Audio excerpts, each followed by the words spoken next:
Then that way you can get around that way. No, because then you don't have the background. Oh, and the weekend. Oh no, we could pull the table and just slide the laptop. Oh. Oh. So then what? She goes this way and then I go that way? Okay. Can that work? Yeah, that's Yes. fine.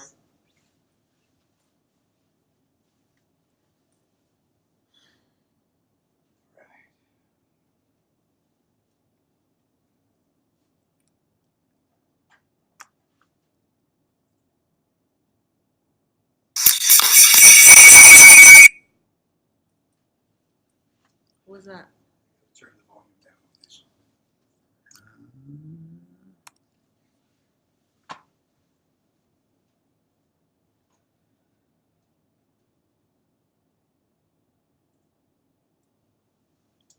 Hi everyone. Testing 1, 2.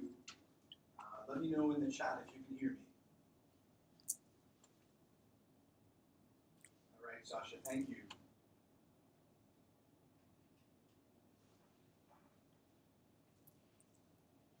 Emily, Jennifer, yeah. Oh, thank you, Jennifer. Thank you, Emily. Well, hopefully you guys are, wherever you are, you're comfortable. This is officially our last class. And today we're going to go over 2 topics. But just to remind you, as I mentioned in the email that I sent you all, that we will not have class next Friday. And so that class is going to be more just for you to finally submit your lesson plans. We can work with them virtually. There's a shade over me. Sorry? There's a dark shade over me that just popped up from nowhere. It just popped up. See, well, okay. Okay, it's gone now. Okay. It just came. It could be that when I moved the table, maybe the camera didn't zoom in. It's gone now. Okay. Okay. So so we're not going to have class on Friday. However, if you want to have a virtual meeting on Friday, you can just reach out to me, and we will use this Canvas webinar format like we have here in the chat room, just to kind of have conversations about our lesson plans. The lesson plans that have been shared with me are amazing. So thank you for your hard work. I am, since I'm teaching another section that's online, I'm going over their lesson plans too. But remember, Friday, August 2nd is when I'd like to have your papers in.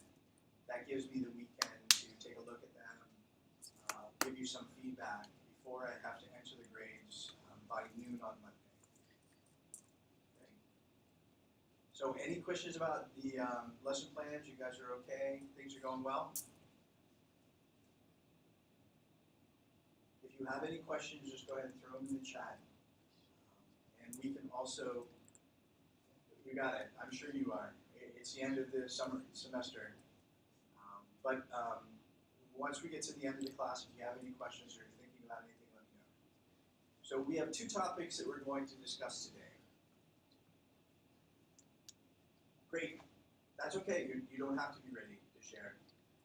But remember, you can share with me through your process and look back at the announcement from last Friday to make sure you have those elements. And we can work on it together. So the 2 topics we're going to discuss today is design thinking, and then we're going to talk about SAMR. Now, we're going to start with design thinking, and the reason this is part of our class is because design thinking is not a strategy that's necessarily involves technology, but it is one of those strategies that you can employ with in your classrooms, regardless if you're pre-K, kindergarten, or upper elementary, high school. And when you think design thinking, you're probably going to see something similar to like maybe problem-based learning or project-based learning. But what makes design thinking great is, just like it says there, we're putting our kids, our students, in a situation where they can be really share the creativity. We want our kids to be resilient, self-directed, and especially starting as early as possible in kindergarten, first grade, the more independent learners they become when they get to middle school and high school, they can take on some of those challenges a little better. If we spend our time, and believe me, when I was in second grade, I wanted to support my students as much as I could, but I realized after 5 years in the classroom that I might have been holding their hands too long, or I might have been guiding their instruction too much. And if you know any, and you all know about the careers today, we have to prepare our kids to be able to change careers, change jobs, always learn. Just an example, I took a group of kids to the Capital One building in Tyson's Corner here in Virginia a couple months ago, and we had a presentation for cybersecurity. We had a person from the credit card fraud office, and she had mentioned to all of us, and most of the people there were middle school students and my high schoolers. But she had mentioned that just working in security, cybersecurity, her job changed probably, I think, in her career. I don't think she was as old as me, so she's not quite 48 like I am. So she still had to pivot, learn more, change her job. So when we think about preparing our kids, our little ones, our middle schoolers, our high schoolers, for a job that's constantly changing, design thinking in our classrooms is really going to support that. So I'm going to ask you a few questions, and I'm going to share a couple videos with you. The way these videos are going to work is I'm going to share the link in the chat. These videos all have closed caption.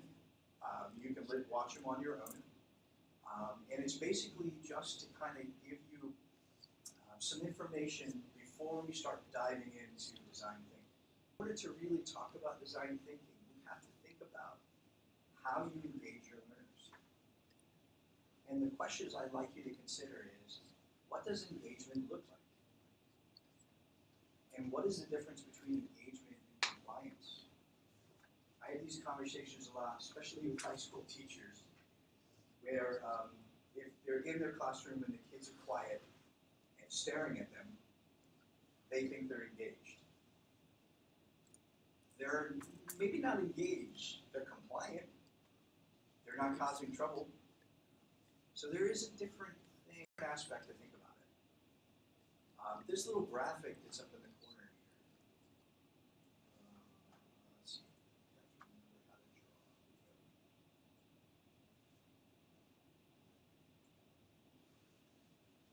draw. We talk a lot in education now about giving agency, or giving students some more freedoms, especially to fail. The more our kids make mistakes, the more our kids recognize that they have to start all over again, the better off they're going to be the older they get. I recognize this because, the last 20 years of my career has been working with kids and teachers with technology. So many people were afraid to press that button or to make that one mistake because they were afraid they were going to break the internet or break the computer. Now, we have kids that are fearless on computers now. But 15 years ago, we were all fearful. And part of that was because as we were growing up with technology, it was so new, there wasn't freedom. Students didn't have the agency to fail, to explore on their own. Now that's pretty much what they're doing from as soon as we give them their first device. Now this video that I'm going to share with you was created by John Spencer, and it's based on some research that's out there. I'm a huge fan of John Spencer. He's really, to me, one of the biggest thought thinkers when it comes to engagement of learners and empowering learners. design thinking. The hyperlinks that are here on your presentation go to both of these individuals' Twitter accounts in case you wanted to follow them. So what I'd like you to do is you're going to take the next 4 minutes to review this video on your own. Once the video is over,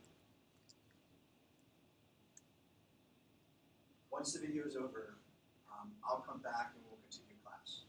So go ahead and click and watch the video. Make sure you click on the closed captions if you need them. But go ahead and enjoy the video.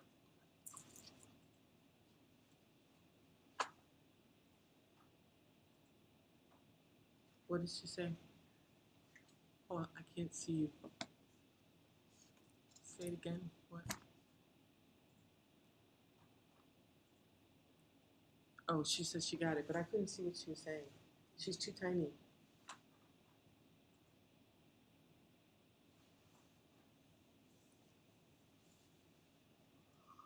might be tough because you're sitting here watching the video. Oh, that's fine. Oh, I'm watching her watch the video? Yeah, That's what that is? on the webcam. No. Oh, yeah. Can we watch the video so we know what's happening? So we know what to reference or what to say? Yes, but I'm not sure if I can get the sound. Oh.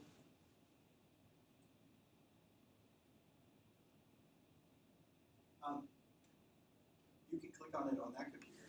Okay. So what do I do? In the Just, chat room. oh, I go to this link and click on the link? Yep. Yep. All right. How will I know when she's back? I'll keep an eye on her. Okay.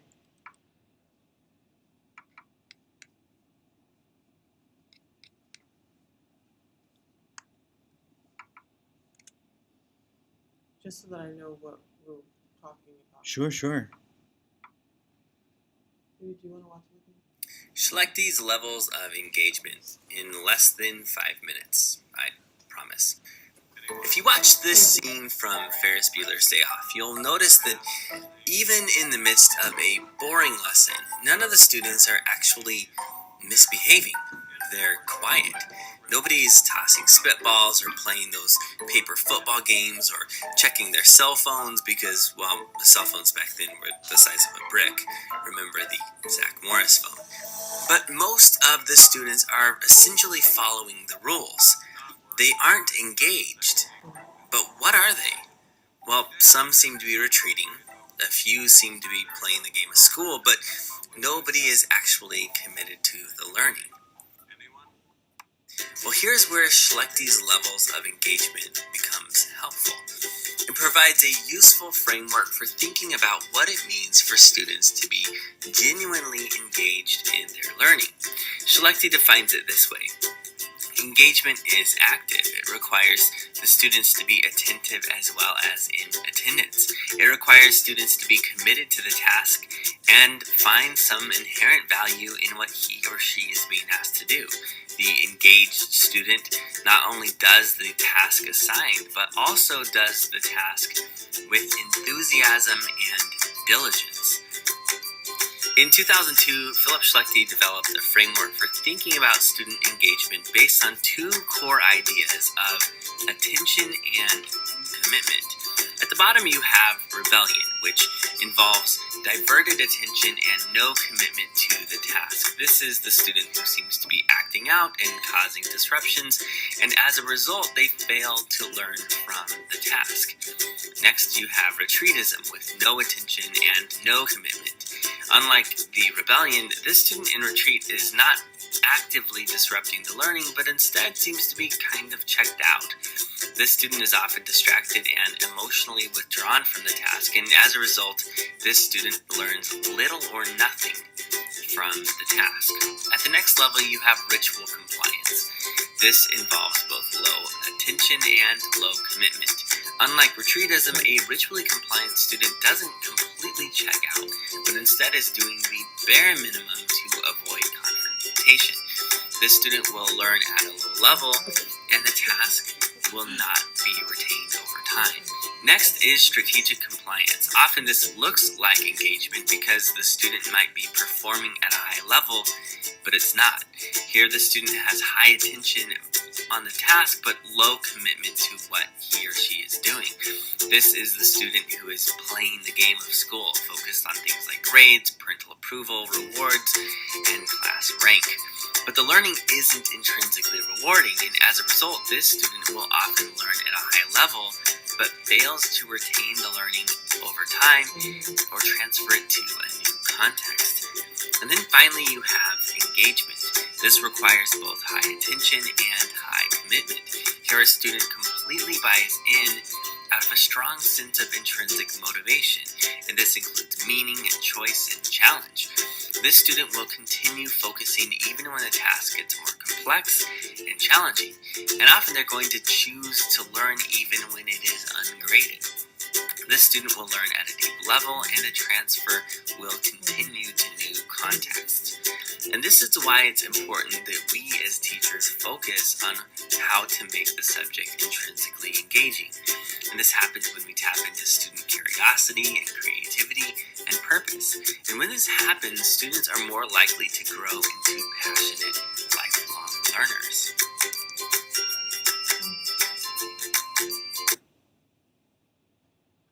Thank you. Oh, there's another one. No, not yet. But there will be another one.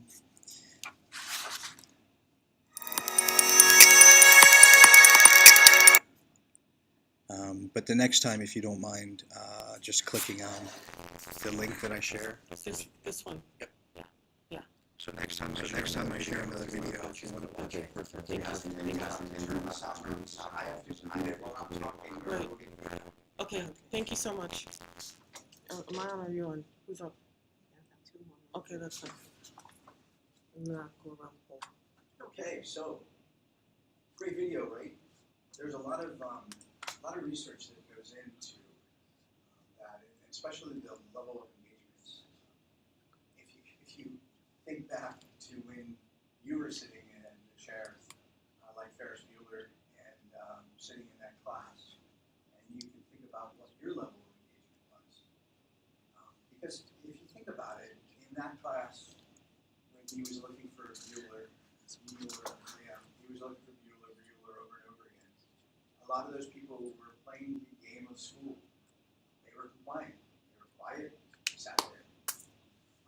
But remember, if we truly want to build lifelong learners, we truly want to have kids that are interested in the topics you're addressing, you do have to kind of build structures in there. And I think one of the things I appreciated about the top level of engagement is commitment. When we start asking our kids to do projects,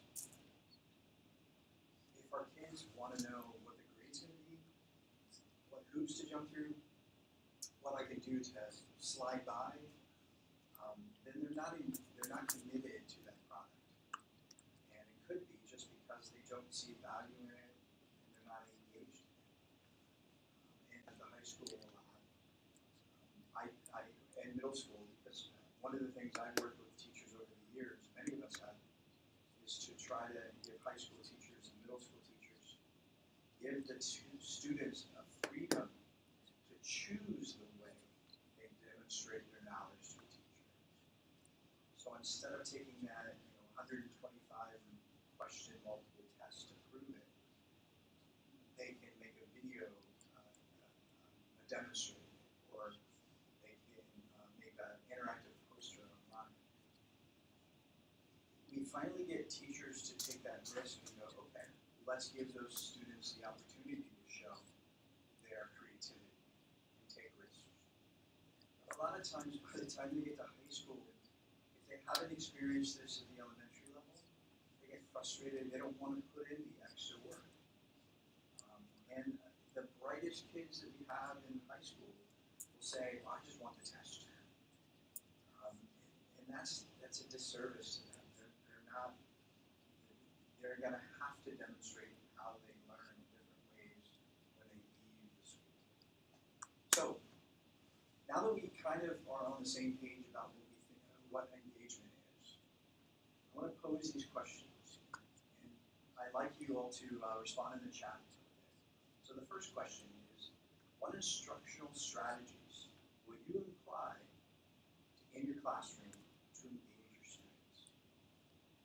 So think about it. What are some of the things you would do in your classroom to get your students excited so they're paying attention? Sasha, you okay? Encourage discussions.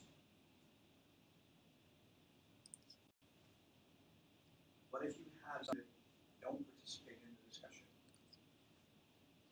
Are they having these discussions in a class of 25? Or are they having these discussions in smaller groups?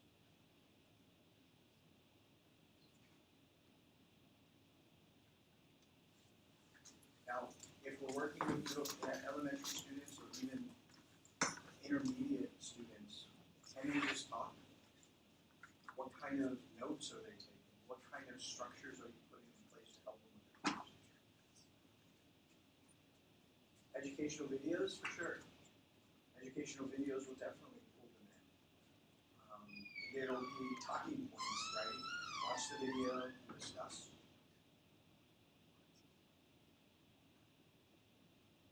I think you'll find that when you try to have large conversations in classes, you have to, I guess, have some type of way to get everyone's feedback.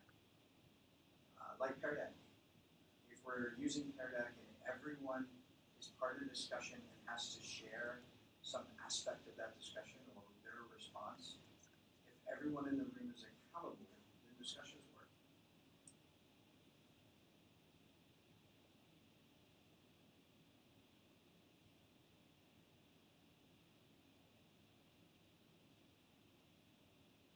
Agree. Having the same expectations for all students, making sure they understand their expectations, make sure that when we talk about it as adults, we talk about it as norms. I just had a 2-day leadership retreat with the superintendent and everyone, and we talked a lot about when we go into our schools, how do we set norms within the individuals? How do we make sure that when we meet with teachers that we're not wasting their time or it doesn't become a complaint session? So we have to establish some norms. If you're going to have conversations in your classroom, what kind of norms? Like if there's a student that is dominating the conversation because they're constantly raising their hand and talking over other students, how would you create an environment where all students can? Sure. Yeah, definitely connecting to what they're interested in. Making sure that the conversations or the discussions are relevant to what they're living with or what they're thinking about. That's why in the internet age, using instructional videos is much easier because we're not using the same videos that we've used on the reel-to-reel projector for 20 years. Now we can see some fresh videos out there, some entertaining videos, some fun videos.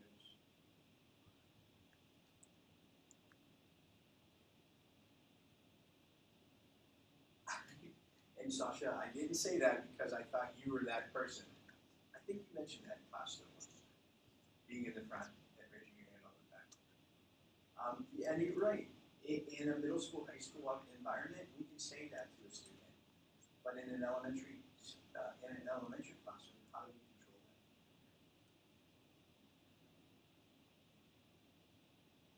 Yeah, great. Pokemon camp. That sounds awesome, actually. Yeah, thinking about relating it to them. There's a lot of people that bring Pokemon into the classroom, especially when you're talking about teaching characteristics and attributes of characters and literature. Creating your own Pokemon and deciding what type of powers or what they look like is a way that and then writing about where that Pokemon came from, what habitat it lives in, and so on.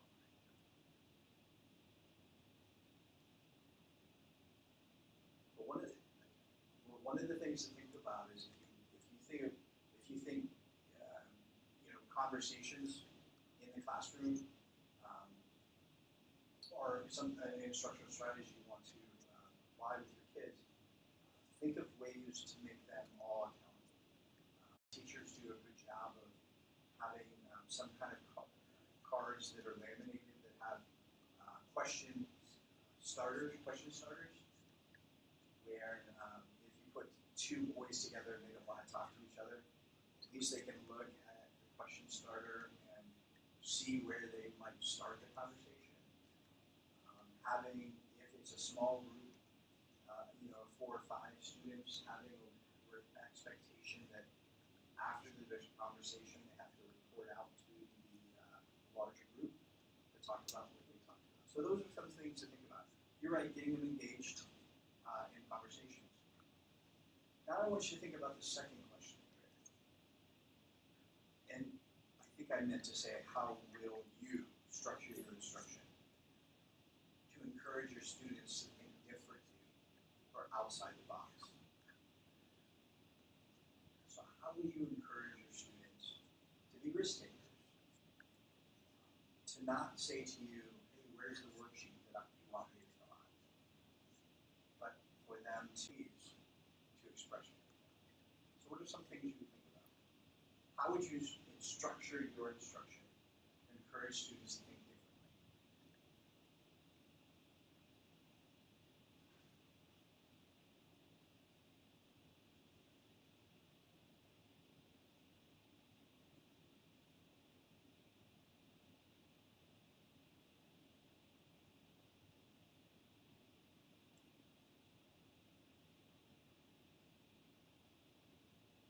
Really outside the box is really what I'm thinking of. How do you help them become risk takers?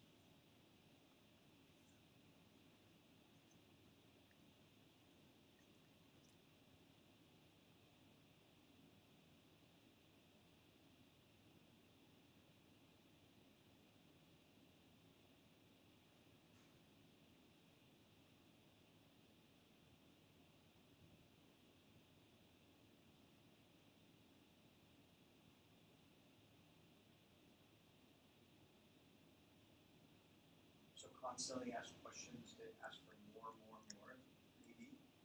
Sasha, I think that would be great if you have the opportunity. When you think about working with 25 kids or maybe 30 kids in the classroom, will you be able to do that for all the kids? Maybe there's some kids that just keep playing it safe, so you want to kind of not target them, but start with them, but try to give them some encouragement or some kind of ideas for creativity.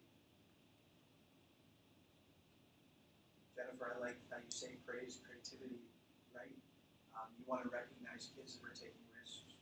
I think one of the things that I've experienced is that when we ask kids to create something or do a project, sometimes we structure it so structured that if we don't see the same exact thing from all the kids, then we come down on maybe one of the kids because it looks different. And that's what's tough about when you let the kids create stuff. Like I think about when I was in 3rd grade teaching science, kids would create dioramas of a biome or a habitat of a sort of animal, and some kids would create these amazing museum pieces. Other kids would do something a little bit out there. Being able to, I think that if any student can talk about what they created and demonstrate, as you mentioned, a couple of you mentioned, with the feedback they're getting and the conversations you have, regardless of the product, we should be praising them for taking risks.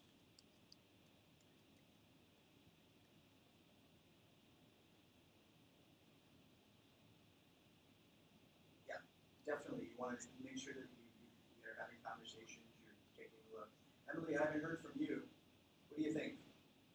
Call on people in my virtual classroom.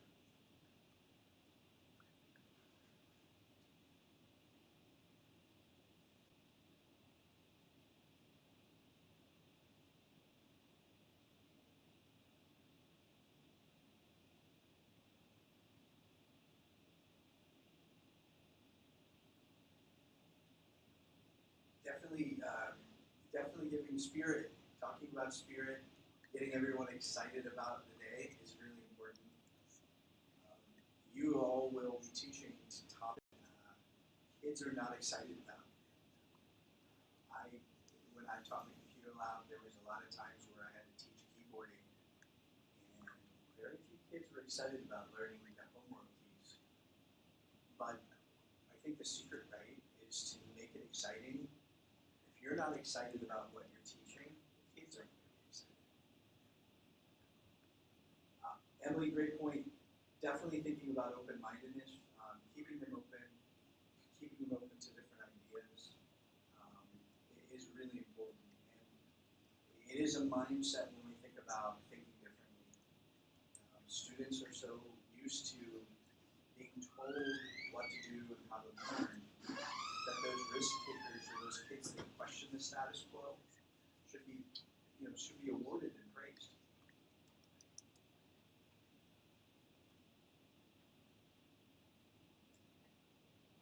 Times have changed, Emily. We teach keyboarding in elementary schools now.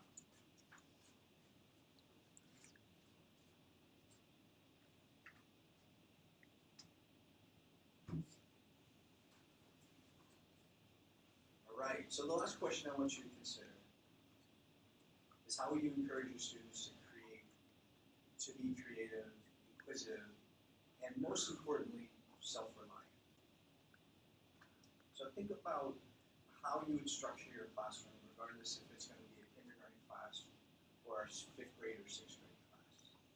What will you do in a classroom during a day to help your students become more self-reliant?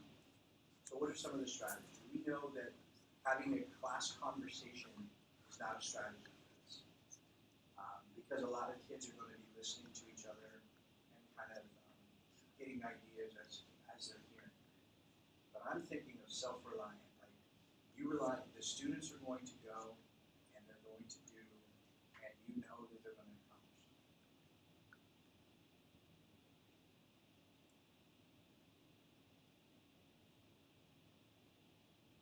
Right, cognitive skills, you're right. I mean, it would definitely help with that. Having multiple forms of resources, okay, Emily, tell me more.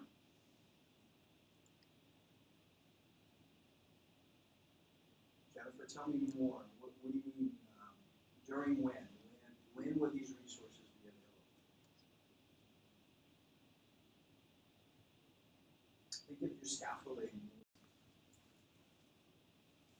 Or if we have students that are struggling with a certain topic, right? Where would those resources be? If we have a student that is, grasping the concept and ready to learn more, we certainly don't want them bored in class because then they may become a behavior or fall into that compliance model or go into the game of school. Okay, so books, manipulatives, computer times, giving them access to computer. I guess what I'm really looking for is, can you do this self-reliant learning with centers?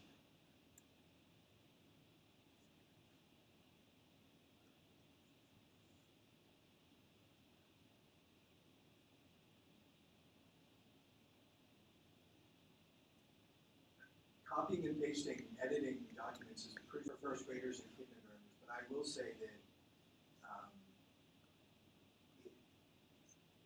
what we're seeing is kids are using technology, in younger and younger ages and at home more often. And when they come to us, they're pretty proficient in some of that stuff. Yeah, and just basics kind of stuff, getting used to that. You're right. The more you give them access to technology, the more confident they become.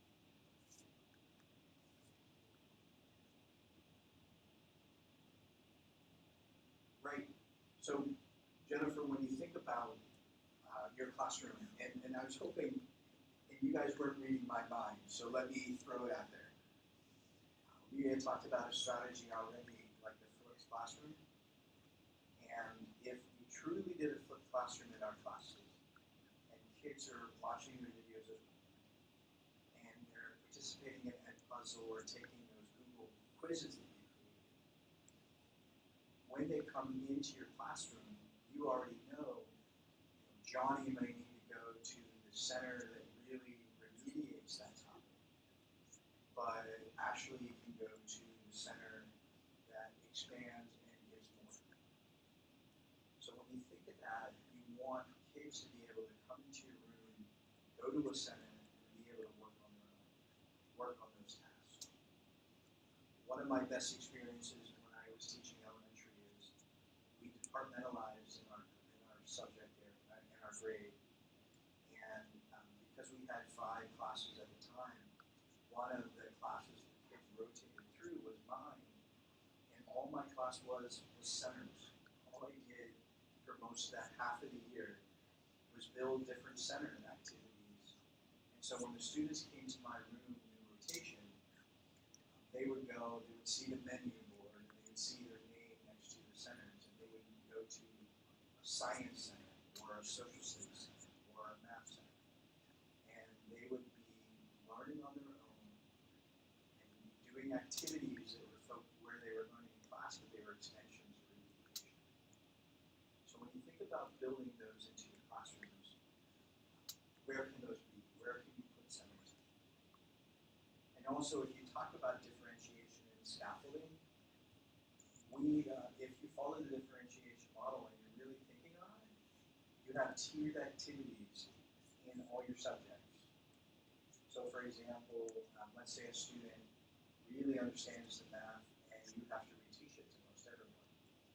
The students that get it go to the folders and grab the green folder that means that they're progressing forward. They're going, okay, they understand and they need to move on. And inside that folder is some other activity. Those type of self-reliance, those are things that we want kids to be able to do on their own. All right. So, jumping into design thinking, we talked about engagement, but here's kind of, when we talk about definitions, there's a lot of people who think differently. For example, here, John Spencer kind of has mentioned that design thinking kind of sits in the makerspace or the STEM world. Because when we think of students engineering or building or learning about science, there is a cycle involved. Especially when you're doing a science activity. You're testing your hypothesis, you're maybe testing it several times to make sure you have all the variables. You're coming with results. If your hypothesis was wrong and the results don't show it, then you tweak it and do it again. In a cycle. But really what design thinking is in the elementary middle school model is more about tapping into the students' curiosity. Allowing them to create, test, and recreate on their own. Thinking about delivering something to an audience. One of the best things is that when they're designing something and testing it and building it, they have to justify where they're headed. And so John Spencer has, an awesome book called Launch that talks a little bit about this whole model. About 5 years ago, a lot of classrooms, a lot of teachers like me were getting excited about the 80-20 project.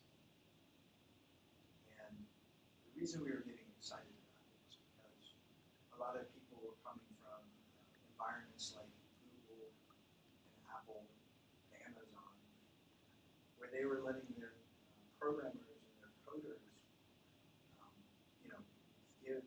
they gave them 20% of their life or their work to projects that were on their own. Projects that they created on their own and kind of, were thinking outside the box.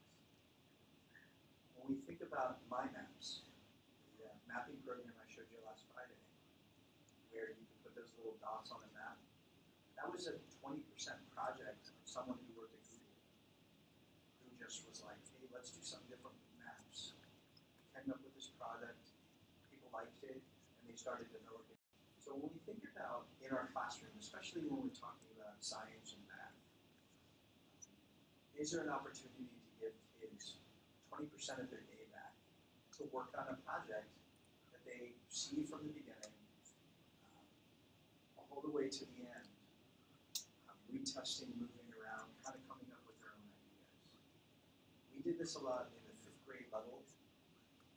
In our 5th grade classes, we had independent research here with a topic they wanted to research. And then as the year went on, they would get time during class to research, to write, to build a presentation. In some aspects, actually build a product and deliver it, and sometimes through the end of the year. It was very popular. Kids really loved it. I think one of my favorite ones was 5th grader really did a lot of research on coffee beans, where the best coffee beans was. And he was just doing it because his parents drink coffee really crazy. What he found in his research, he went into more of the free market and protected farmers and how some companies like Starbucks are trying to pay farmers who are growing the coffee beans, right, workable wages and supporting them. So this was just a 5th grader, but he went down that avenue and really came up with some great stuff. He was curious of the topic because he was able to pick it.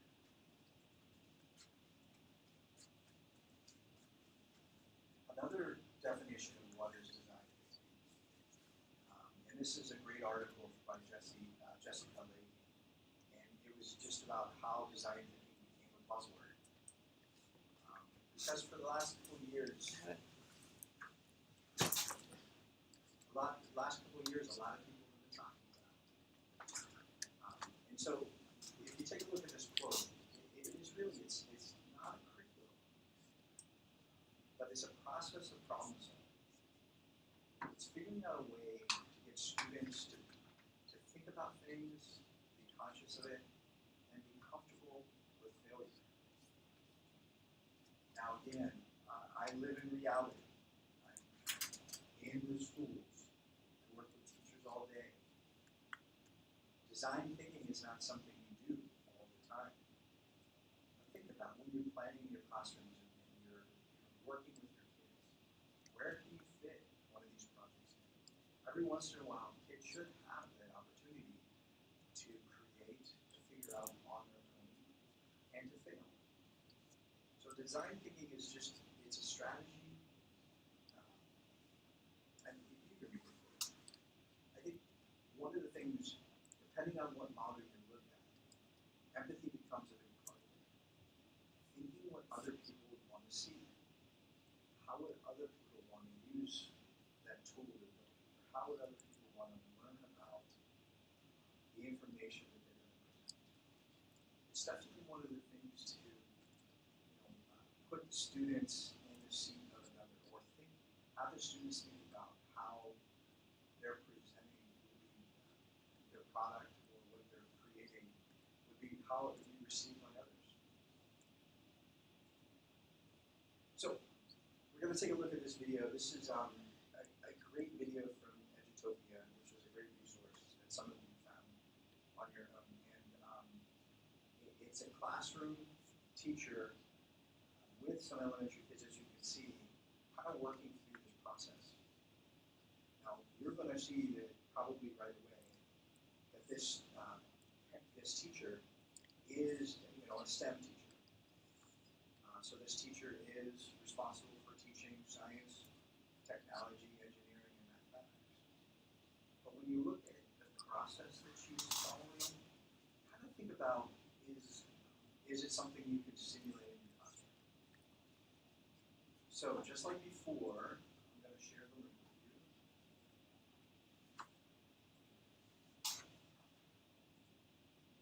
This video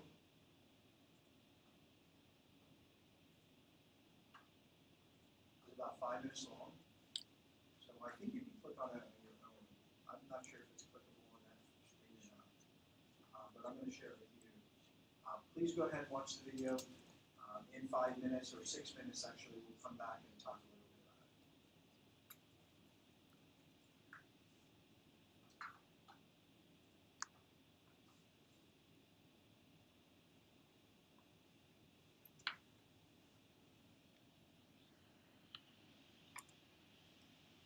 Let's see what happens.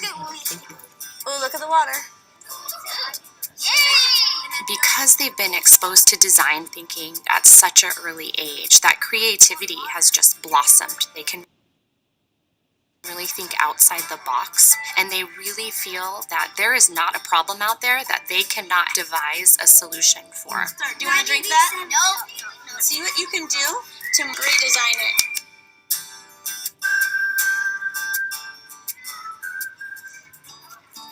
At Design 39 campus, we want our students to be working on real-world work in real-world ways. Design thinking is an innovative approach to problem solving, and it's a step-by-step process designing for a specific purpose or person. Because it's World Water Day, today's design challenge is creating a water filtration system using natural resources. In design thinking, the first thing you have to do is empathize. If you don't do that, you won't be able to make the right thing for the person. Okay, listen. This morning, we watched a few videos to see how other people get water. It was about a girl that had to walk 4 miles to get water and 4 miles to get back, and her back was aching because of that heavy bucket of water on her head. We just have to get a glass of water from the fridge. After we showed them the video, we just shared some facts with them. Worldwide, here's how many people don't have access to clean water. In the video, what did you notice around her? Some of the natural resources around her. A bunch of sticks and plants. So could she use these items? Yes. So for the research part, we needed the kids to experience these natural resources. What happens when you pour water through sand? What happens when you pour water through cloth? Did it get all of the dirt? Most. After research, we'll define the problem. A lot of times they need to come up with the definition. What is the problem that we're trying to solve? With this one, we had a problem already defined. So our problem is people who do not have access to clean water need a way to filter water so they don't get sick from it. What's next? Brainstorm different ideas. When students are ideating, we talk about rapid ideating. We don't want them to waste too much time kind of working through one idea or adding a lot of details. It's just, what if I made it this way? And what if I changed it that way? Oh, so you're saying to like layer some of those materials? Then they go ahead and prototype. This is not your final building. It's like your model, so when it comes to your real one, you know what you're going to build. Walking around to the tables, you hear students starting to combine different ideas. Drawing it first shows how you're going to build it. Now we will connect the pipe right here. And then it has to turn and go upside down. So now they have their paper model, it's labeled, so they can go and get the supplies needed and start building it. We need a clock. The prototyping when they're building it can be sometimes the quickest part. They have it all planned out, they know what they're building. After students prototype, they're excited to jump in and see, how did my prototype work? What number would you say this is for turbidity? We brought out a turbidity scale, which they would be looking for the clarity of the water, and then a ppm device, which would measure the purity of it. So even though water might be clear, it still might not be safe to drink. What do you see, Brandon? What number? 985. If it fails, you have to see the problems and make it again. The final stage in the design process is we'll have them upload into their digital portfolio. Sometimes it's about publishing results that didn't quite work so that others can learn from it. Publishing could just be sharing out to an audience. What would they change, or what was challenging about the project? How did the group work together? And you guys took both ideas and made it into one. And how did that make you feel, Emma? Starting design thinking at a really early age, they'll take more risks. They start learning goal setting, problem solving, perseverance. First attempts don't always work out. It's okay to fail and try again, because then you actually are learning something like, oh, this doesn't work, let's try this. 7:35.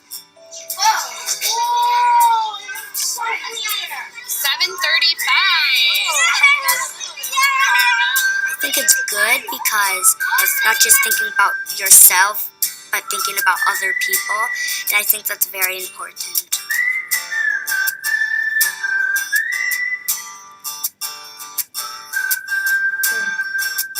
Today's design campus Or is it only in California?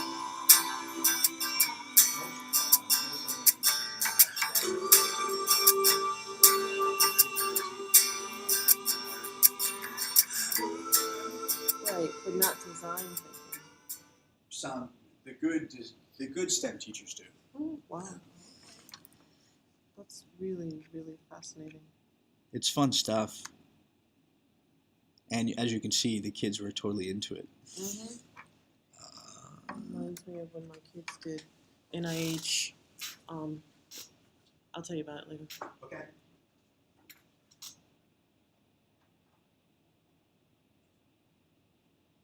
All right, so comments. What do you think of the video? I'd like to hear what you guys think.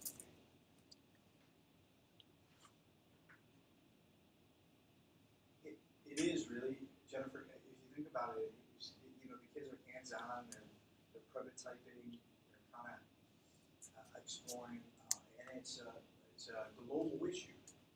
So they're also looking at the world around them and seeing the challenges that other countries or other, other continents have.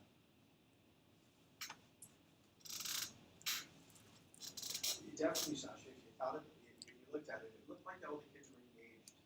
I think one thing that the video, I think, hopefully made clear was the fact that, the teacher started for the entire class. So the beginning, the problem, the empathy part, all of that was kind of started as a whole group. And then as they got into smaller groups, that's when they started prototyping or designing or starting to think. And so there's a lot of group work, a lot of conversations, a lot of things that you would direct as a teacher. They were definitely creative, right?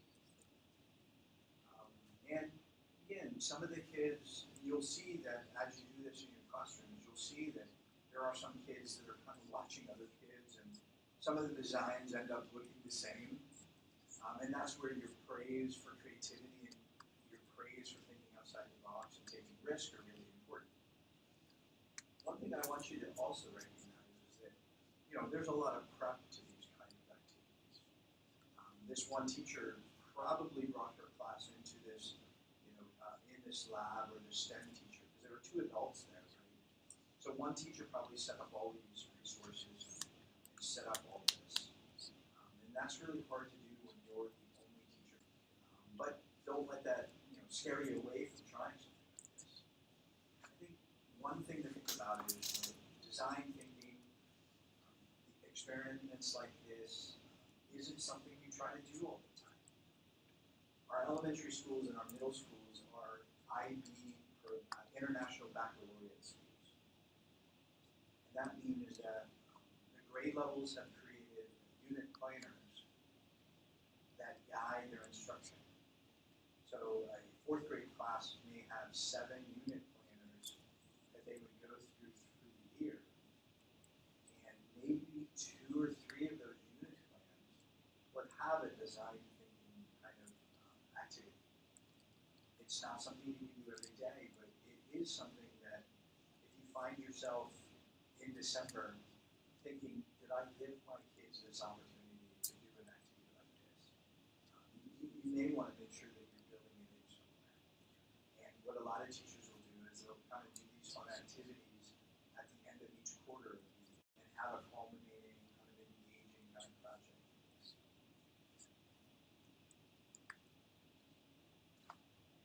All schools in Falls Church City Public Schools are. We only have 2 elementary schools in our small district. And we are one of the few public schools that are IB, or International Baccalaureate, Pre K through 12. In Arlington, there are some elementary schools that have taken on PYP, or Pioneer Years. I'm a fan of International Baccalaureate. You are most likely a fan of global education because you go to Marymount. There are some universities that very, very much value that kind of perspective.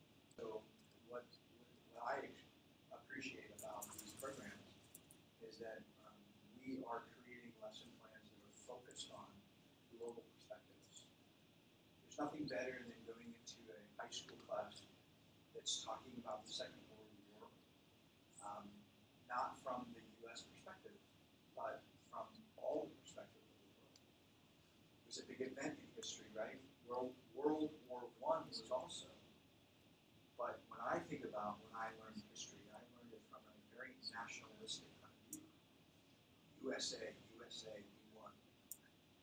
But in IB schools, we are focused on the bigger global, the global environment. And I think everyone, all the big figures, all the educators now know that many of our kids are going to be working. They're interconnected to other countries and other cultures, even more so now than they were. Yeah, good, great to know. Yeah, great to know, Sasha. Yeah, IB is a really great gift. I think it's expensive, and a lot of teachers have to go to training, but it's a great direction for schools to go. It's still important to talk about USA, the United States, and our perspective, but being able to pull in all those other perspectives is important. So when we think of design thinking, we think of the cycle. This is one of my favorite graphics, and it's hyperlinked at the bottom if you want to take a look at it on your own. But if you think about it, it's really about a constant circle of activity. We empathize, we think about the problem, we define the problem, we start to brainstorm, then we start to build and kind of come up with ideas. This kind of thinking is really important for many, many careers. And if we think about it as teachers, we probably do a lot of this when we teach our lessons. I know when I teach, when I planned for this lesson for you all, I was thinking about how you perceive it. I was hoping that I would create a good definition of the topic. I came up with a lot of ideas that I wanted to put in.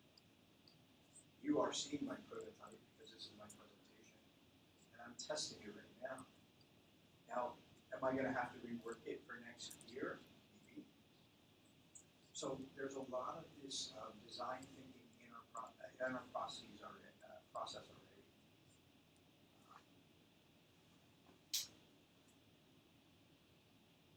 From test to yeah, good point. I think you can see arrows, Sasha, arrows going everywhere and back and forth. And it is important because every step of this process can loop back in. For example, empathize and define. If we can't define the problem, then we have to go back and do more research and think about it. So that's one of my favorite graphics. This is also another graphic, and this is John Spencer's graphic. And the only difference between this is he kind of took away the empathy part and made it more look, listen, and learn. And so a lot of the launch cycles or the design cycles, change a little bit when they start. Again, if it was a global product or a global problem, you'd want to spend a lot of time getting kids to buy into it and understand it or feel for that task, that problem. A lot of times when you're giving the kids freedom, like in the launch cycle, you want them to figure it out on their own by looking, listening, and learning, or researching, basically. And then finally, if you really want to get into the weeds, this is another great model. And you'll notice that the first step is actually discovery. So we took it from empathize to look, listen, and learn to discovery. So regardless of what terminology you're using, it is a cycle. You're moving forward, you're changing, you're experimenting. You want the students, right, to fail, to take risks, to learn on their own. And even if they have to start over again, that could be some of the best learning they're doing. And finally, this is the big design, and this is, again, more about the empathize, and it just gives you a little bit more information. Now, design thinking is not just an educational idea. Companies like Google, Amazon, and Apple use design thinking in industry, in their business. They want people, they've recognized that if people can understand the product they're working on, they're going to be more invested. So these big businesses, these successful businesses are already doing this. It trickles down to the education because we want our kids to get used to this type of model because they may experience it in the job. It's very much like the scientific process. You're right, Sasha.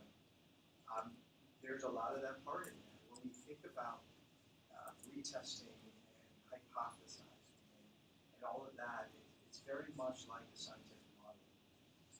The difference in my eyes is that a lot of times with the scientific model, we test our hypothesis and we come up with a result, and then we're done. Maybe our result is our hypothesis was wrong, but we're still done. A lot of times we're not going to go through and retest it several times or rebuild it or start over again.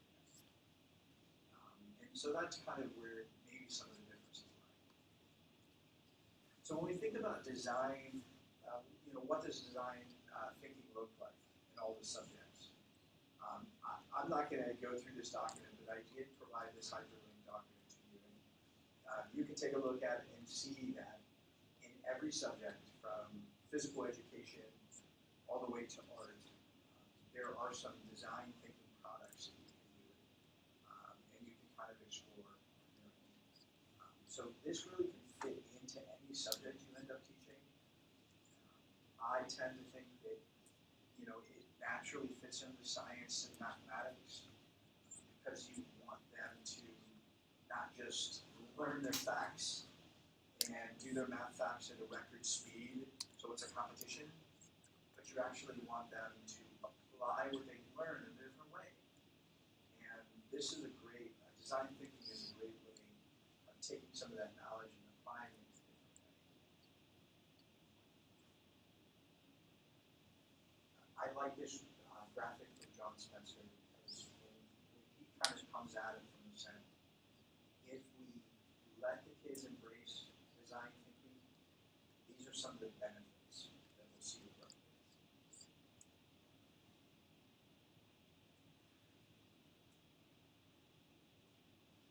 They're taking risks, they're being more creative.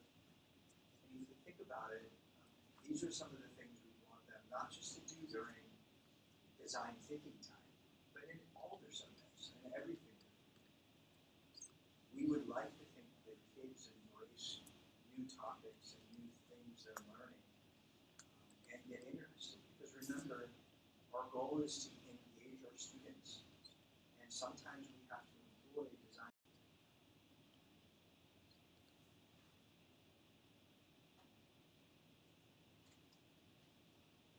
Now, this next video is the design cycle. I'm going to focus on two of the models, and we already looked at the one, so that look, listen, and learn.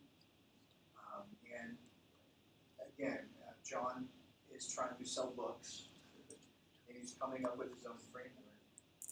But I think the way he created his framework, it makes more sense in an elementary classroom,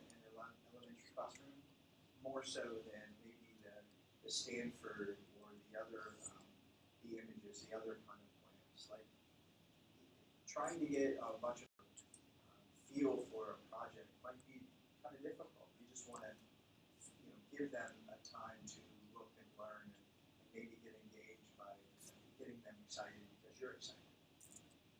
So what I'm going to do is I'm going to share this video with you.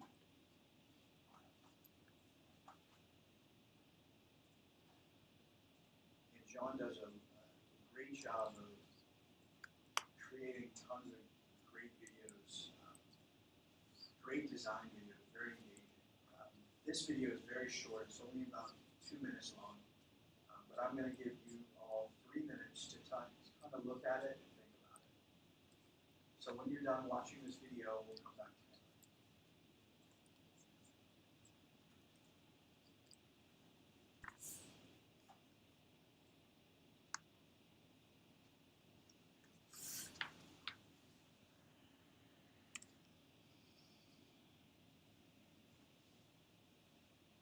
Design thinking is a flexible framework for getting the most out of the creative process.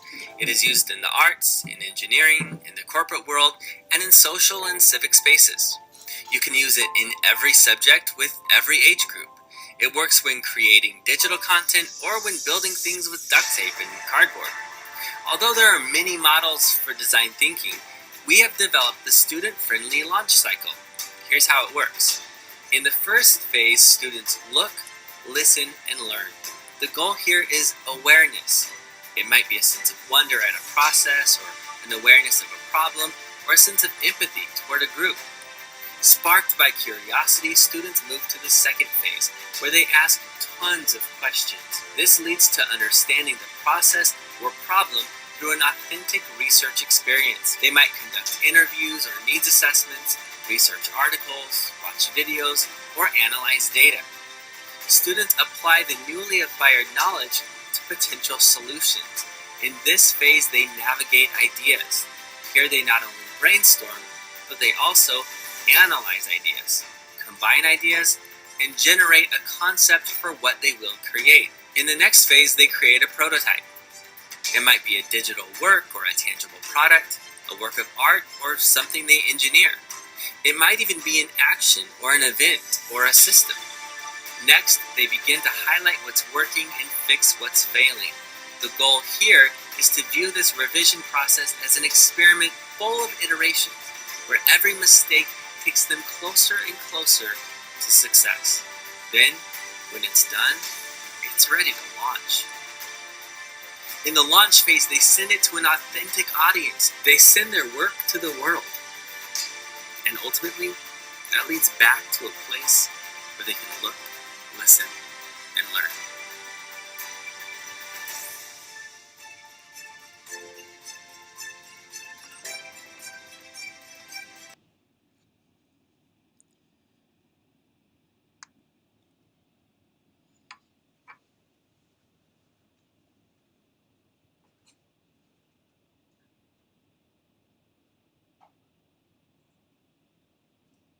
So that was John Spencer's model, the launch model.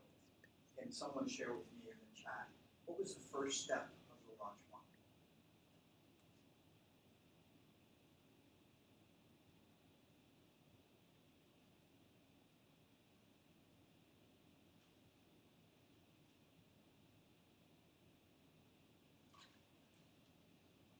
Sasha? Oh, Jennifer? Yes.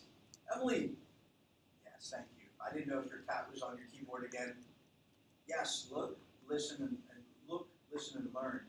But one of the things too is that if you think about, he mentioned look, listen, and learn. That's part of the graphic.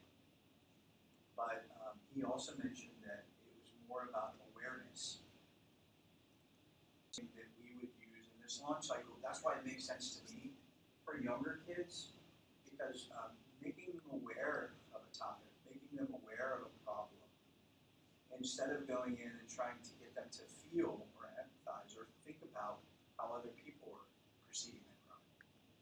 So it kind of seems to be like this is a good opportunity to start small and start in a different way. Maybe by the end of the year we can go into something that is more a global problem where we want to or feel like someone's going through something, and so we want to build something or support them in a different way. So it's definitely, to me, it's an exciting model to think about. He's also talking about just kind of more attainable kind of things in the cycle. Because if you when they get to the prototyping part, that could just be a presentation. Maybe this group of kids take this topic and they just create a great inform or help other people learn about it. And when I think about that, I think about like we did it for fun. Just put my head on the princess body, right? That was fun. You told a story.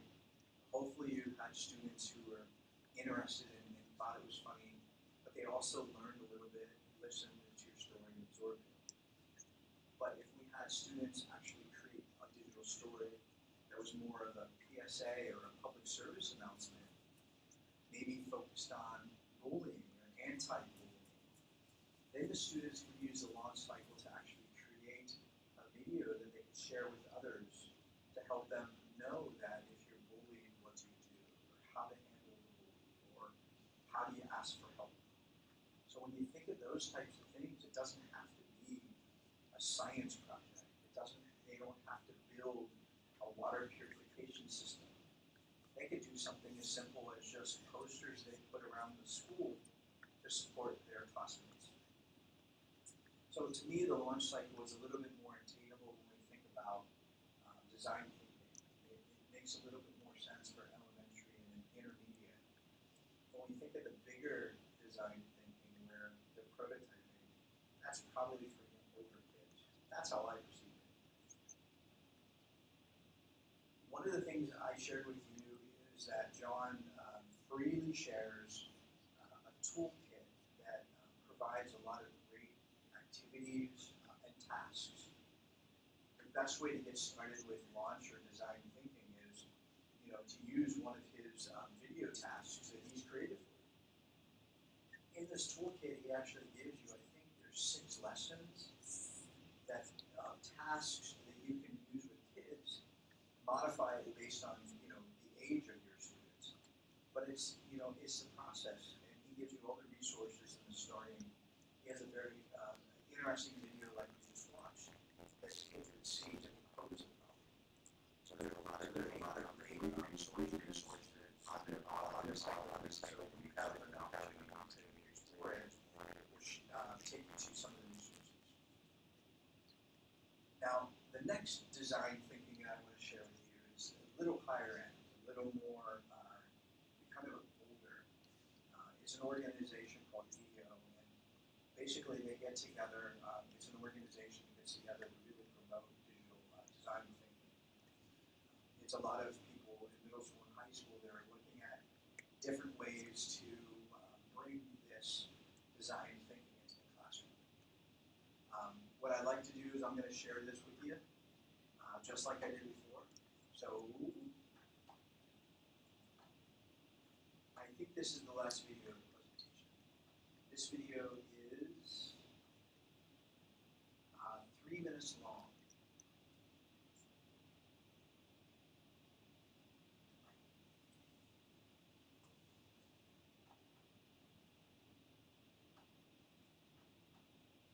So take a look at this video, and I will get back to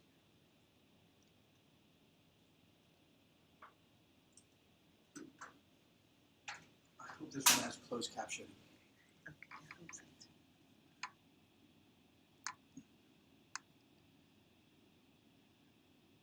Oops. If not, we'll skip it.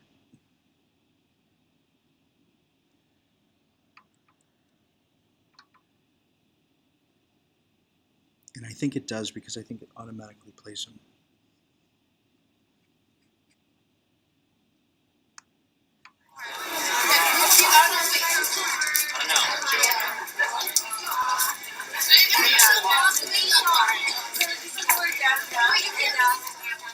When I first came across design thinking, I was skeptical and I didn't want another thing, right? Another thing added to the plate. For 15 years, I've wanted to have a career in education, but it's been an emotionally rocky road. I've been frustrated, I've been really happy, I've felt really sorry for myself, and I've been enormously proud of my work. I don't know any teacher who hasn't gone through dark times and light times trying to make their way. Sometimes I think education is a circus. We are just contained in this tent and we take it down in the summer and then we put it back up every fall. In 15 years of teaching, it never occurred to me to look outside of the tent. So a group of designers came to our school and they helped us realize that as teachers, we were designing all the time. And this is the word. With the right tools, we had the potential to design a better system. But it isn't that simple, right? They don't have a formula, just do it this way. So for a year, we tried. We placed objects around the campus to promote discovery. We designed an ideal team. We built an online collaboration tool for our teachers. And we are currently in the process of redesigning our ethics program. And over again, we've hit walls. And every time we came back to the table and explained, this can't work, we can't possibly do this. And every time they came back to us and said, but you are doing it. Optimism is not lacking in schools, but it's all reserved for our students. You know what it means for a student to have someone who believes in them. Consider how many times you've pleaded with a child not to give up after one bad day or one bad grade. But who believe in ourselves? I think if teachers viewed themselves as designers, if teachers believed that they could affect change, if they really believed in themselves, I think a much better system is possible.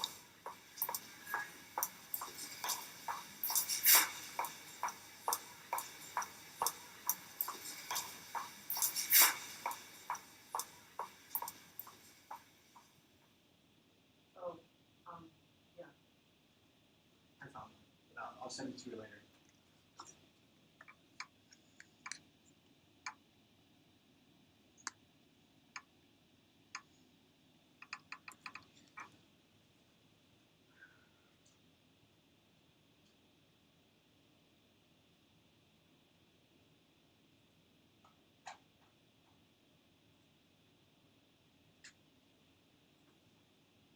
So that video too was just showing a little older kids right involved, and there's another toolkit that's available for you all to take a look at. The cool thing about the Design Thinking for Educators site is their toolkit is actually a notebook. So it's a blank notebook with pages that students would fill out as they go through the process. And they actually, this company actually, or this organization actually sells blank notebooks that schools can purchase.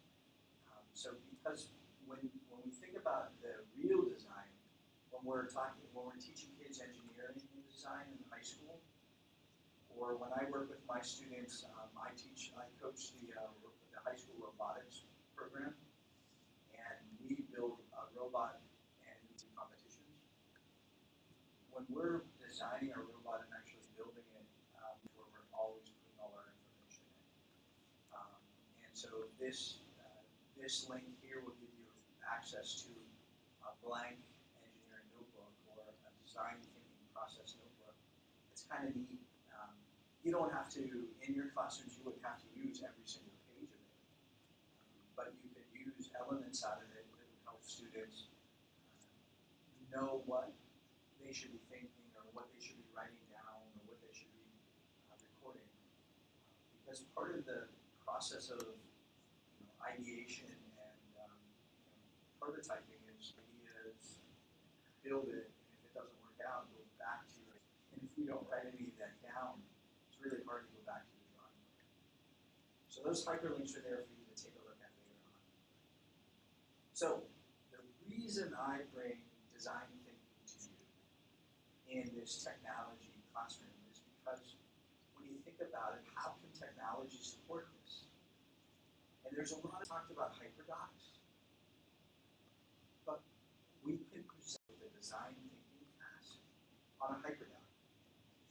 Using a Google Doc that has all of the links for everything the students would have to learn, we can build this hyperdocs, and when we want the kids to be self-reliant or work on their own, we can give them a hyperdoc that gives them all the tools, and the kids just work through it on their own.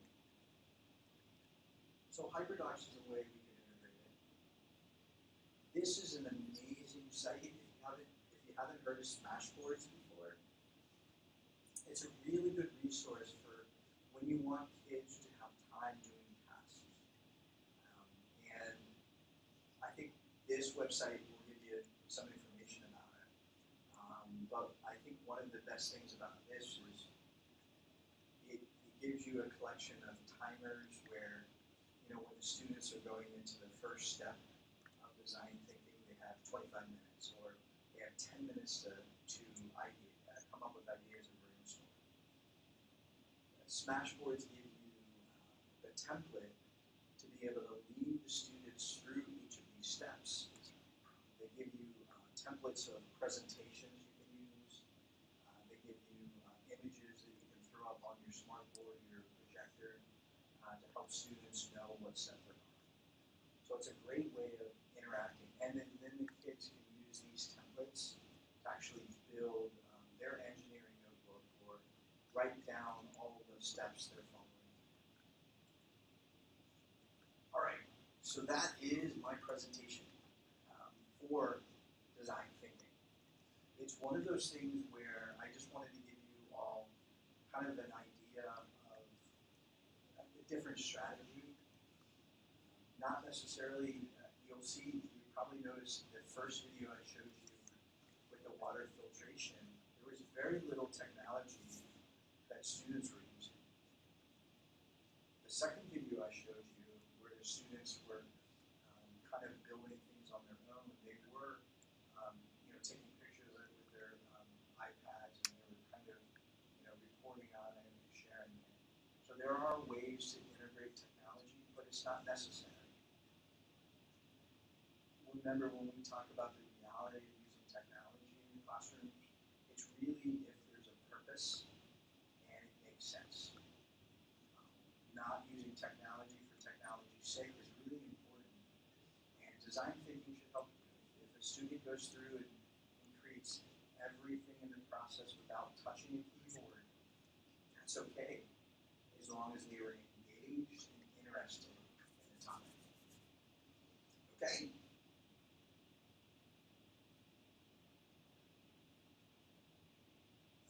Sasha, for sure. There's a lot of things. The hope would be that as they're going through and doing their learning part or their researching part, they may find online simulations like dissecting frogs, or especially when we get into more the physics of science, where kids want to race a car down a track and add friction to the track to slow down the car. There's a lot of online simulations that will help the kids learn and create and do kind of activities online. So certainly you don't have to do it all physically, but again, remember, we want to make sure that the kids are finding this on their own. We want to give them agency to determine that maybe that website, that simulation is good enough for them. But maybe the other group wants to actually get some Hot Wheels cars out and put some carpet squares on there and test the friction physically with their hands. So that's what design thinking allows us to do, is give the kids the agency to learn something on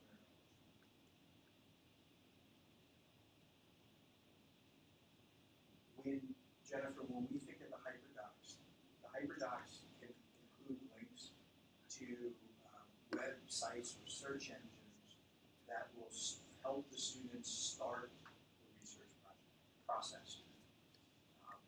A lot of the lessons, the other ED 554 class that's online, a lot of those lessons were just saying students will research. Well, if you haven't sat in a computer lab with a bunch of second graders searching Google for research, it's not fun. They're not going to find anything substantive. They're not going to find anything credible right away. So Jennifer, you would create a hyperdoc that would have students start at credible sites.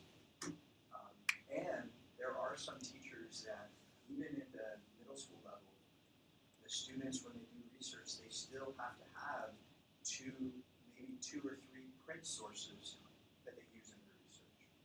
So a lot of teachers won't let them just use the web. They have to go to the library and find a book, or look it up in the public library in the town, or a magazine article, stuff like that. So when you think of the hyperdoc is to inspire the kids, to give them some videos that might help them learn, and give them websites that might get them started Great questions. All right, we're gonna jump to a new topic, and that topic is gonna be the SAMR model. Now, I'm gonna try a few different things. What we're gonna do is we're gonna use Pear Deck for the next activity. So, what we'll have to do is you'll have to have a screen open for Pear Deck, and for most of you, you can just minimize the conference and just minimize the screen, and you can still hear me as we're talking about it. You can also make your screens a little smaller. So Edpuzzle, you're jumping back and forth from Pear Deck and the website. What I'm going to try to do is share my screen. So as I'm going through Pear Deck, you'll see the screens. You'll see my Pear Deck screen on the webinar. But you can choose how you want to interact with it. So the first thing I'd like you all to do is, remember, I need you to go to the Pear Deck. So I think it's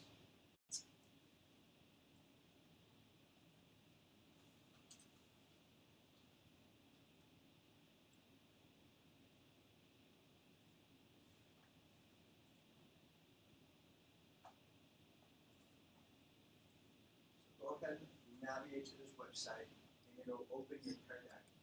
It'll ask for your Pear Deck code.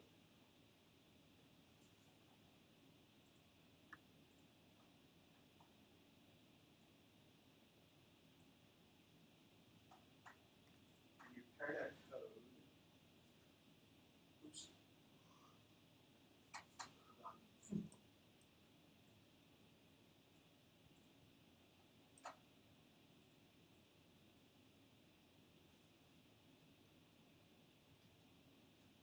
Is that.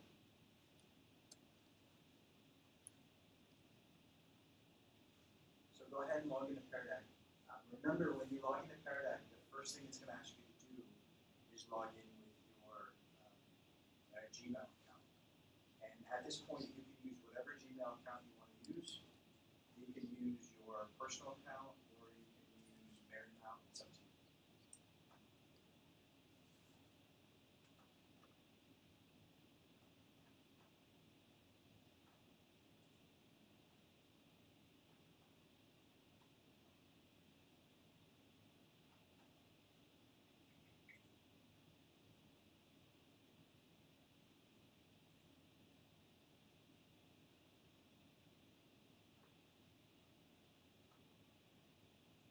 Is anyone having a hard time getting in? Thank you, Sasha. This is going to push my level of messing around with screenware. Evie, I'm waiting for you. Let me know if you need help.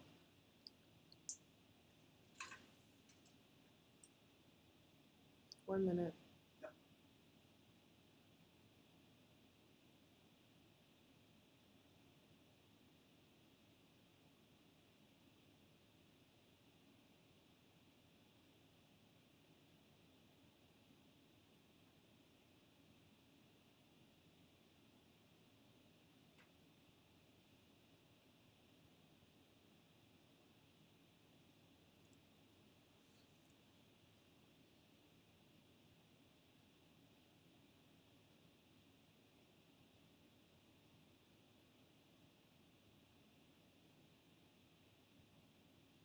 Right, we're all in.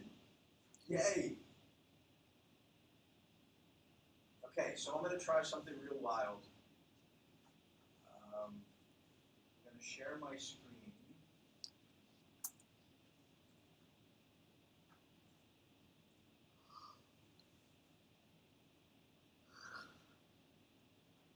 All right.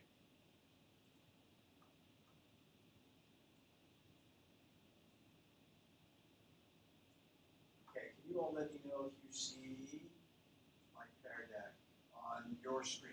So that means that you might have it open in the tab, but you also see it in the webinar. Great. thank you, Sasha. Yes, oh, good. So what we're gonna do is, and I'm trying to do this so everyone can see the webinar and the webcams, and you can see my presentation. In order to provide the answers, when I ask you to interact with the slides like Pear Deck does, to get all your responses, you'll have to go to the tab that has you logged in as a student. Okay? So you won't be able to interact with the slides on the webcam, of course, you can just see it, so you'll have to go to that. Okay? So this is an experiment, we'll see how this works. All right, so we're talking about SAMR. Now, SAMR is a model of helping you understand how you're using technology in your classroom.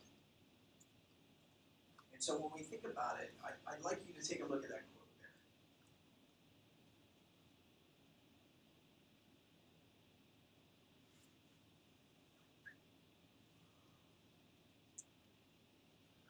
So the hope is that when you take a look at, when you start using technology in your classroom, you're using it for purposeful ways. You're actually inspiring or guiding other people to learn using it. But it's important to recognize that it's not about the device. When you start using technology, it's not about how often you're using the computer, how often the iPads are out on the kids' desks. It's really more about what you're doing with it, what you're using it for, what kids are using it for. And so when you look at this model, this is the same. You have 4 levels. You have substitution at the very bottom and augmentation. The yellow and green, yellow and orange box. So this is called enhancement. So these levels here are when you're using technology as an enhancement, which is great, a replacement to paper and pencil. Maybe with some added functionality. Where we have a piece of paper and a pencil, in order to get an image on that piece of paper, we have to draw it with our pencil. But if we use a Google Doc and pull an image from Google, maybe an image of a frog, this clipboard of a frog, then we're using it, there's augmentation. We're taking that, we're using the tool in a different way. And when you look at the blue and the green, the modification, redefinition, this is where you start transforming the task. You're starting to use technology to do something different that you haven't done before. Something you can't do with a piece of paper and a pencil. The transformation, if we use technology in a transformational way, then if we lose the internet at the school, our lessons can't go. If for some reason there's a blackout, there's no electricity, we can't do our lessons. So when you think about transformational and enhancement, those are 2 levels of how technology is used. Now, I live in the world of tech, and I promote technology in my day job. But I recognize that no one can be at the green level or the redefinition level all the time. This is not a race, and redefinition is not at the finish. This is not a measure of success. And when you get to the green part, this redefinition, you win or you succeed. This is a continuum where you're moving throughout these levels every time you use technology. Sometimes you might use the iPads just to help students remember their math facts on a fun, interactive game. That's substitution, because the students can do that. When I was in elementary, teaching elementary, we had to use flashcards. So you don't have to live or use technology in any one of these steps. It is something that you constantly do back and forth. So when we think about how students view technology differently, and we think about, I think lot of kids coming into our classrooms already using technology and understanding it's not true. There's a lot of younger teachers who grew up with technology, have been using technology since elementary school and high school. That doesn't mean that they can become a teacher and use it effectively. So there is still a gap between how, I guess it's a misunderstanding about how students use technology. And so I just want to share with you one of my favorite Apple videos. It's a commercial, of course, in the holiday season in 2014. And it's a great example of how students use technology differently, and how when we look at that, we think they're not engaged, or they're not in technology. But this student actually goes above and beyond and uses technology in a different way. So I want you to take a look at this video. I'm going to share it through you can click on it if you're viewing the presentation on a tab, you can click on it. But I'm also going to share it via the chat. It is just a couple minutes long. It's a very kind of inspirational video. I don't think there's any, there's some music in the background, but I don't think there's any necessarily dialogue. So it's a minute and a half. Take a look at it. And we'll come back after 2 minutes.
So it was a commercial to, yeah, right. Now, Jennifer, when your daughter was there, did you get upset with her because she seemed to be using her phone too much, or she seemed to not be in the moment? So I think this video is, and it's called Misunderstood, and I don't know if anybody sees it. It does show that you think about using technology differently.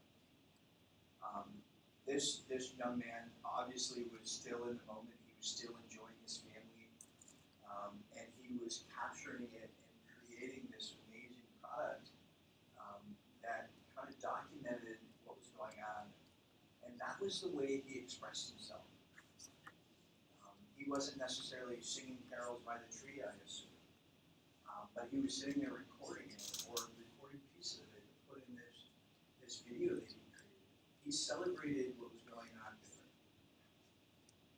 The only reason I show you that is just to remind you that, using technology in the classroom, we may engage kids or get kids interested differently. They may be engaged with content because we're using an iPad app.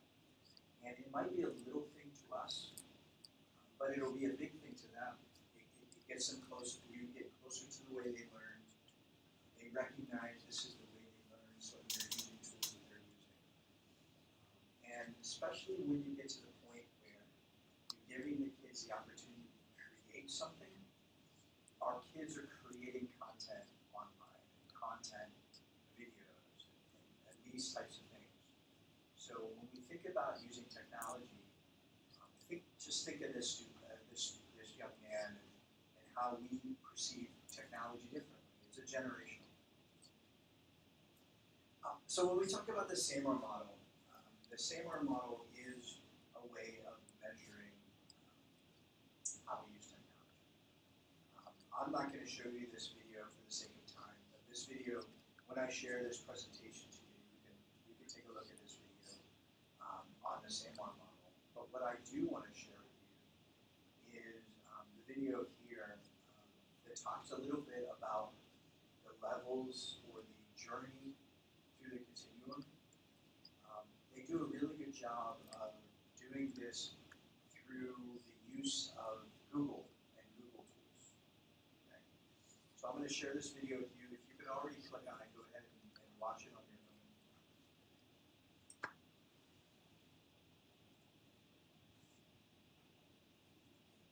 It is 4 minutes long, so I'm going to give you maybe 4.5 minutes to watch it on your own and take a look at how this teacher or this educator described.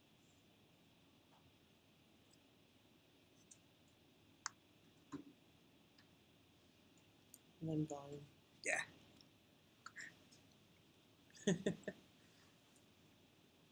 Talk about technology integration. Today I'm going to introduce the SAMR or SAMR model of technology integration. The SAMR model provides a framework to help teachers integrate technology successfully in the classroom. It helps you evaluate where you're at and measure your integration of technology to see what it's accomplishing. I like to think of it as a ladder with 4 technology integration rungs to climb that will help you eventually go from just enhancing learning to achieving transformational integration for you and your students. Everyone has to start somewhere, and the bottom rung of the SAMR model is called substitution. A lot of us are at or have spent a fair amount of time on this rung, which is a great place to start, but it's not our end goal, as the SAMR model helps us to see. We should always view each rung along the way as a state of transition towards the next level, to progress towards more meaningful uses of technology that transform the way students learn. Let's relate each level of the SAMR model to the use of Google Docs for illustrative purposes, since it's a tool that we all have at our disposal. The first level is called substitution. At the most basic level, you're using technology to substitute a paper-pencil task. For example, using Google Docs like any other word processor to type a report. The new technology of Google Docs is just replacing the old technology of paper-pencil, but the task itself, writing a paper, has not changed. Next up is augmentation. At this next level of the SAMR model, we're still working on the same substitutional task, but the new technology provides functional improvement to this task. Students are still typing their report in Google Docs, but with additional tools in their toolbox, like the built-in research tool, being able to access Google Docs from anywhere, or sharing documents with others. This is a fairly easy transition to make on your way up the SAMR model. We move even further away from simply enhancing lessons when we hit the modification rung. At this stage, the technology is used to redesign parts of the task. Not only have students shared their report with others through Google Docs, but the act of collaborating on this document together in real time, or using the comment feature to peer edit and provide feedback instantly to each other, is a modification or redesign of those tasks.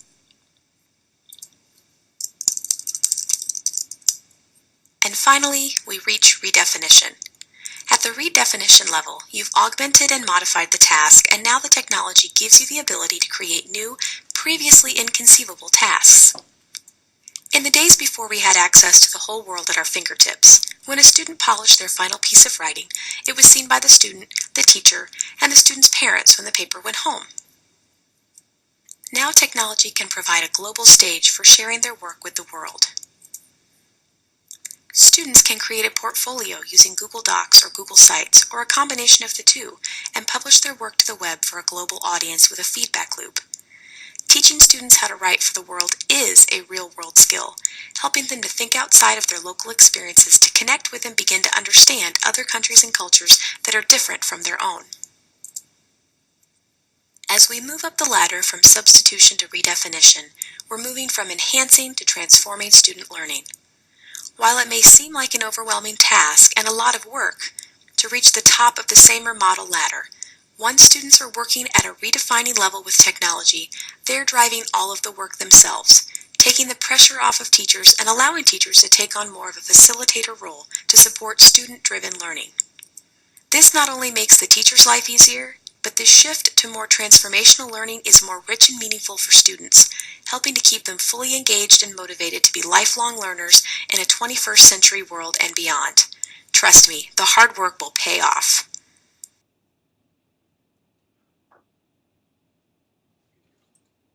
Okay. Want me to close the video?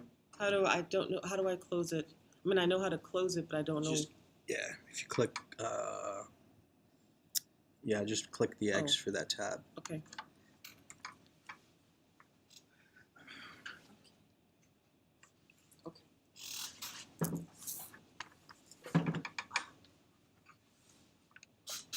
All right, trust her. The hard work will pay off, and I agree. When you think of the redefinition part, taking that time, you really get to that level of engagement in a different way. So if you take a look here, this is another SAMR model, and because I live in the world of coffee, this is another way of looking at it. And so substitution is just a plain old cup of coffee.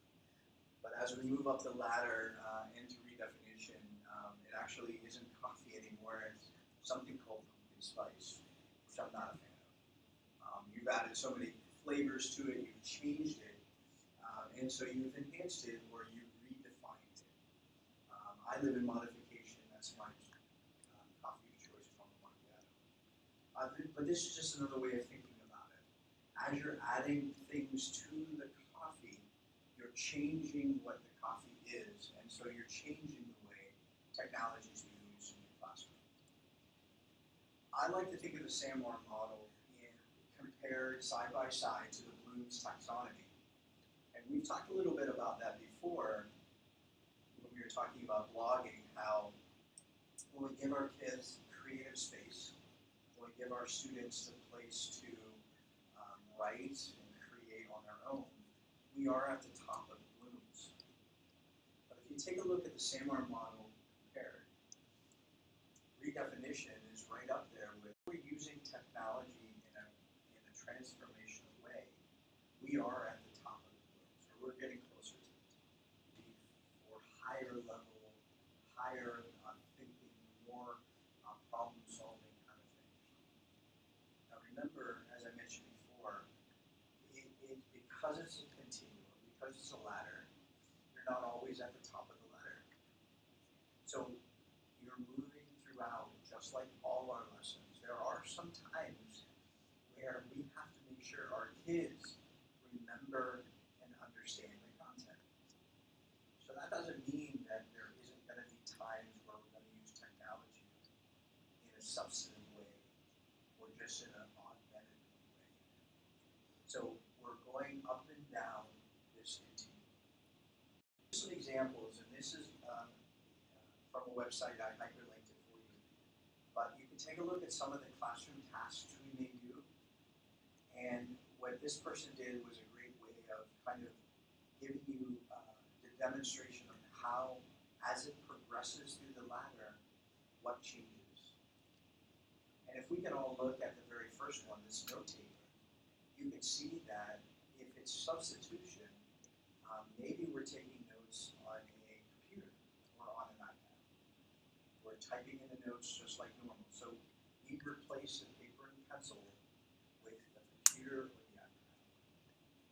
When we get to augmentation now, we're taking notes, but we're using a program called Evernote to create categories and to tag those notes.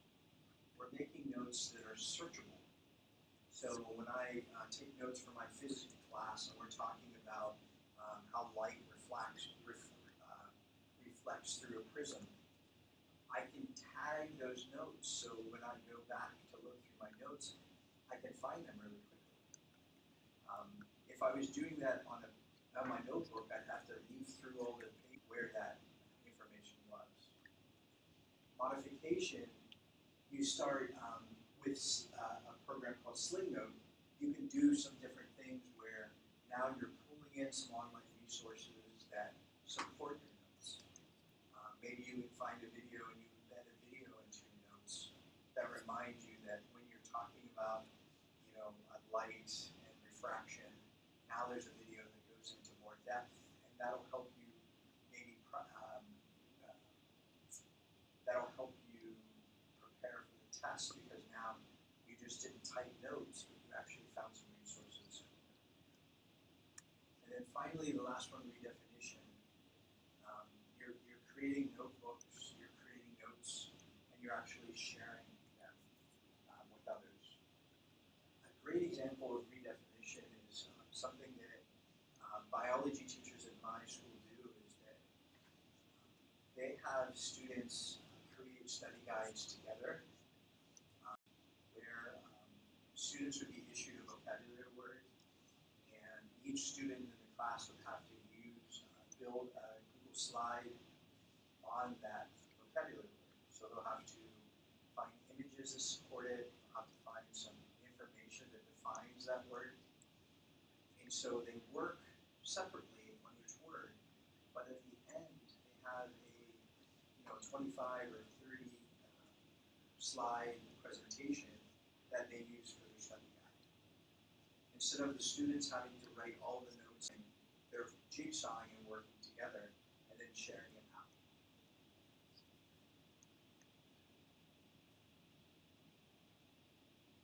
Sasha, great point. When you think about assessment,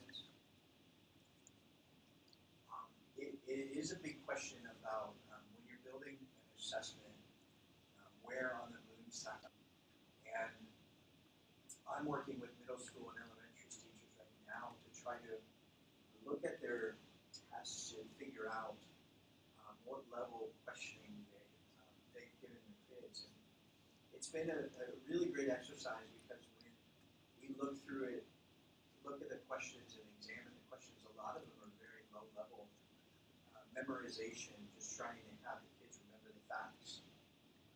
But there's very little questions about the higher level where the kids have to re-examine it or apply that knowledge in a different way. A lot of the higher thinking kind of questions are simulations or scenarios. For example, when we're talking about trade and taxation, you can give the information to the kids and the kids can memorize it. But when you put them in a situation where they're a colonial person living in a town and they're being taxed, there's taxes being applied to them, how are they relating or how do they feel about it and what they're doing about it? Those types of questions make them think a little bit about it more and put it in a different kind of footing. So higher level them thinking about it. How does taxation affect a government worker versus someone that might be working in the shipping yard? And having them think more about that. So yeah, it's important when you think of Bloom's taxonomy. Same thing with when you're creating tasks with technology. You want to focus on some of the tasks or higher level, some of them are substitute. So it's a great way of thinking about it as an assessment method. So here's what I'd like you guys to do. We're going to talk a little bit, I'm going to kind of throw out, and we're going to play the guessing game. We're going to be looking at these tasks and deciding together where they fit in the sandbar. So here's some science tasks. We have 3 tasks or assignments or things that we might do with our kids. And so what I want you to do is we're going to take a look at this one, number 1. And I want you to drag your cursor. Now, in order for you to interact, you have to go to the tab where you see the paradigm. And I need you to go in and take your click and drag it where you think it's going to go. So if you take a look at this, and I'm going to read it as you guys are thinking about it. So teams of students collaborate to create a blog or website that promotes positive environmental change. The web page includes student-written articles, research, videos, links, feedback, opportunities for their readers. So drag your dot where you think this is going to fall. We're using technology.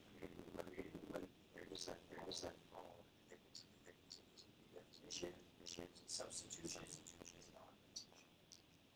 Right now I have 2 people voted. One is out in space. There we go. Go ahead, I'm going to give you a couple more seconds. We want to make sure everyone's voting. I only see 3 dots. So you need to go to your Pear Deck screen, your tab. Now you're watching me here, but you might have to go to your Pear Deck in order to interact. Counting down.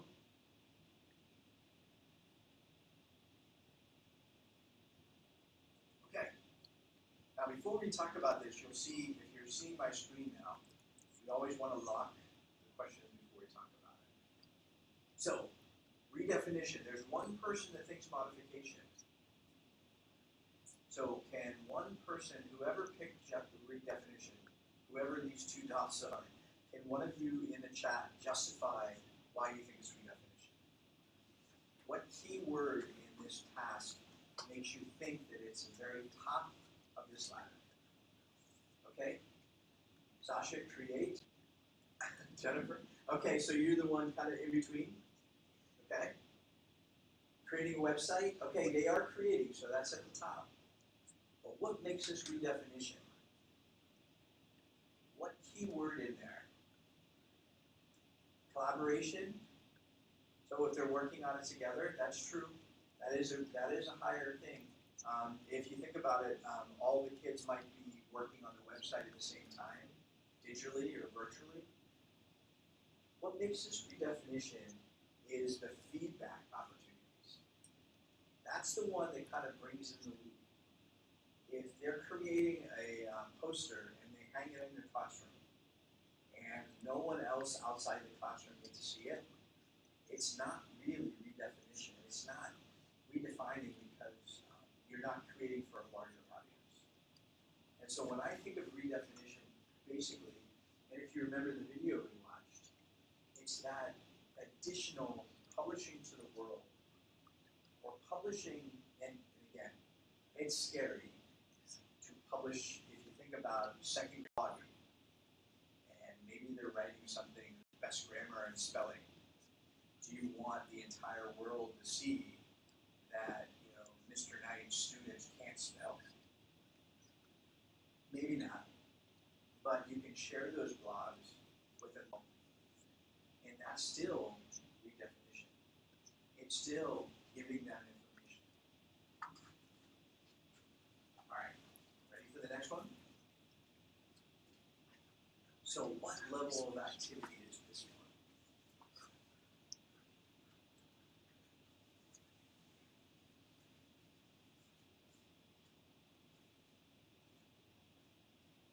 So student, document, flyer that publicizes actions individuals can take to positively impact the environment. They will create and import graphs, charts, and graphics from different programs. What do we think?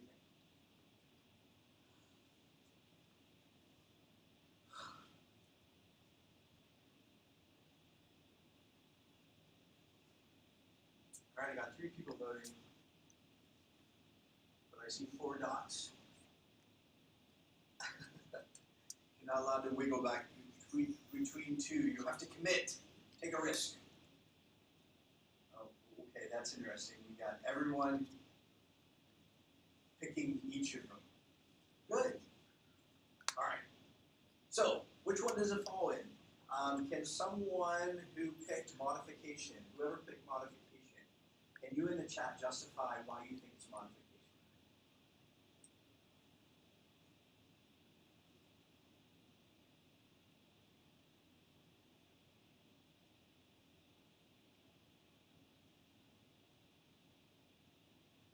Okay, so they are bringing in import, they are bringing graphics in. Okay. But what's the key? If it was modification, are they using just one program to do all this? Or are they app smashing? They're bringing more than one program? So if it's modification, that could be strong because they're not just using one program. They're not just using Microsoft Word. They're using the person who picked substitution. Can you say why you think it was substitution? What was your justification for that?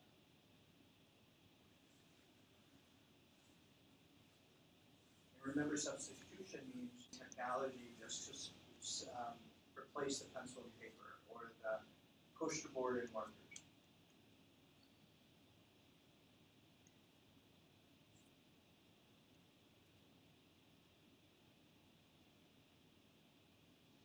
Okay, so Emily, they could very much like get a magazine and cut out charts and graphs and paste it onto a poster paper. Now this is what makes the SAMR kind of difficult, is it's really up to your and where it falls, and that's why this is not a progress measuring tool. It's really about how you are presenting, how you're thinking about using technology. The right answer is actually modification. And the reason it's modification is because they're using several different sites to create one. It's not redefinition. There's nothing in there that's saying how they're sharing it online. It makes it sound like they're creating it and presenting it, maybe printing it out and hanging it in the hallways of the school, but they're not necessarily publishing it to a larger audience. And so that's where the modification redefinition kind of falls in. Let's take a look at one more of activity as this one.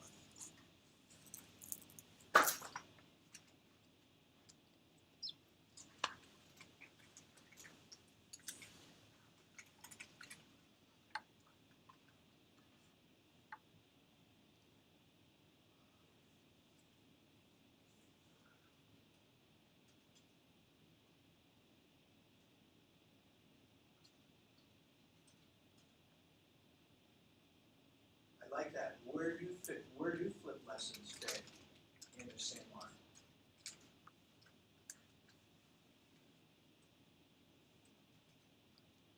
It's a great question. That's actually better than the ones I'm sharing with you. So where do we all think? Where do flip lessons fit in the SAMR model? If you included your flip lesson in one of the lesson plans you're submitting to me, how would you rate it on the SAMR?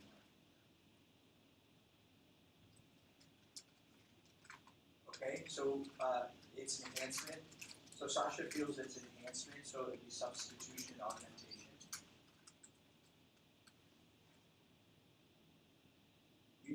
In substitution, okay. But remember, and I agree, when you think about students sitting in a classroom and watching you teach versus sitting on their couch watching you teach on a video is very substantive. Remember, we talked about successful flipped classrooms. What part did we have to include?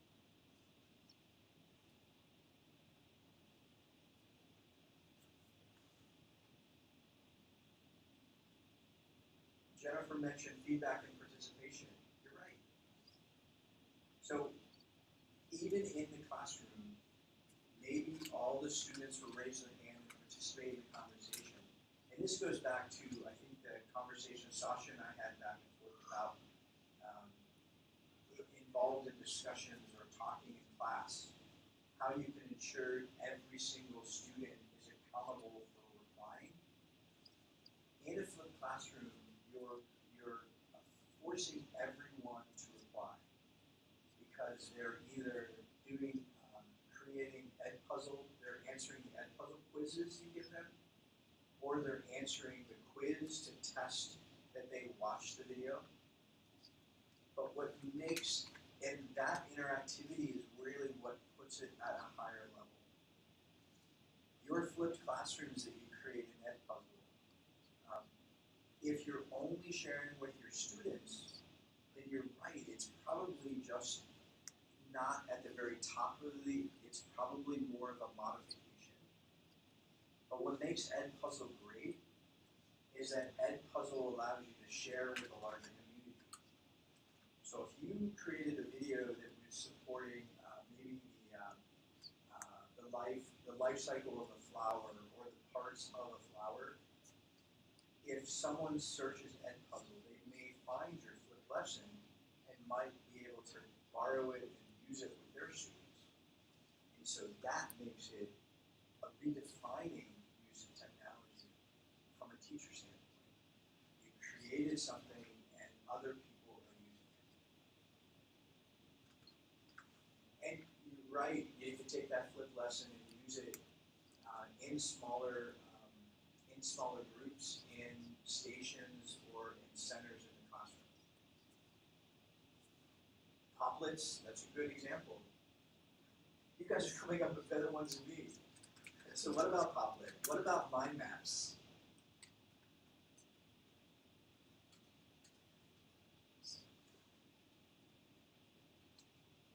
Where does that fall on the same line? Poplets and mind maps. Sasha, I agree. When you think about SAMR, it is really about the audience, who's viewing it. When you get to the transformational version. It's more about the what? IMs? You said when you think about Poplets, it's more about the IMs? Poplet and mind maps. No, but your sentence said when you think about Poplets, it's more about the, and I didn't hear the word. Okay, it's okay, we'll just keep going. Okay. It's okay. It's Might alright. go too fast. Nope, you're fine. I just didn't hear the word. Okay, keep going. Sorry. So what do we think? Poplet, Jennifer, is a mind map. We talked about presentations. There were a couple of mind maps where the kids could make maps of main ideas and supporting details. So where would mind maps fall if the kids are using iPads or computers to create these graphics?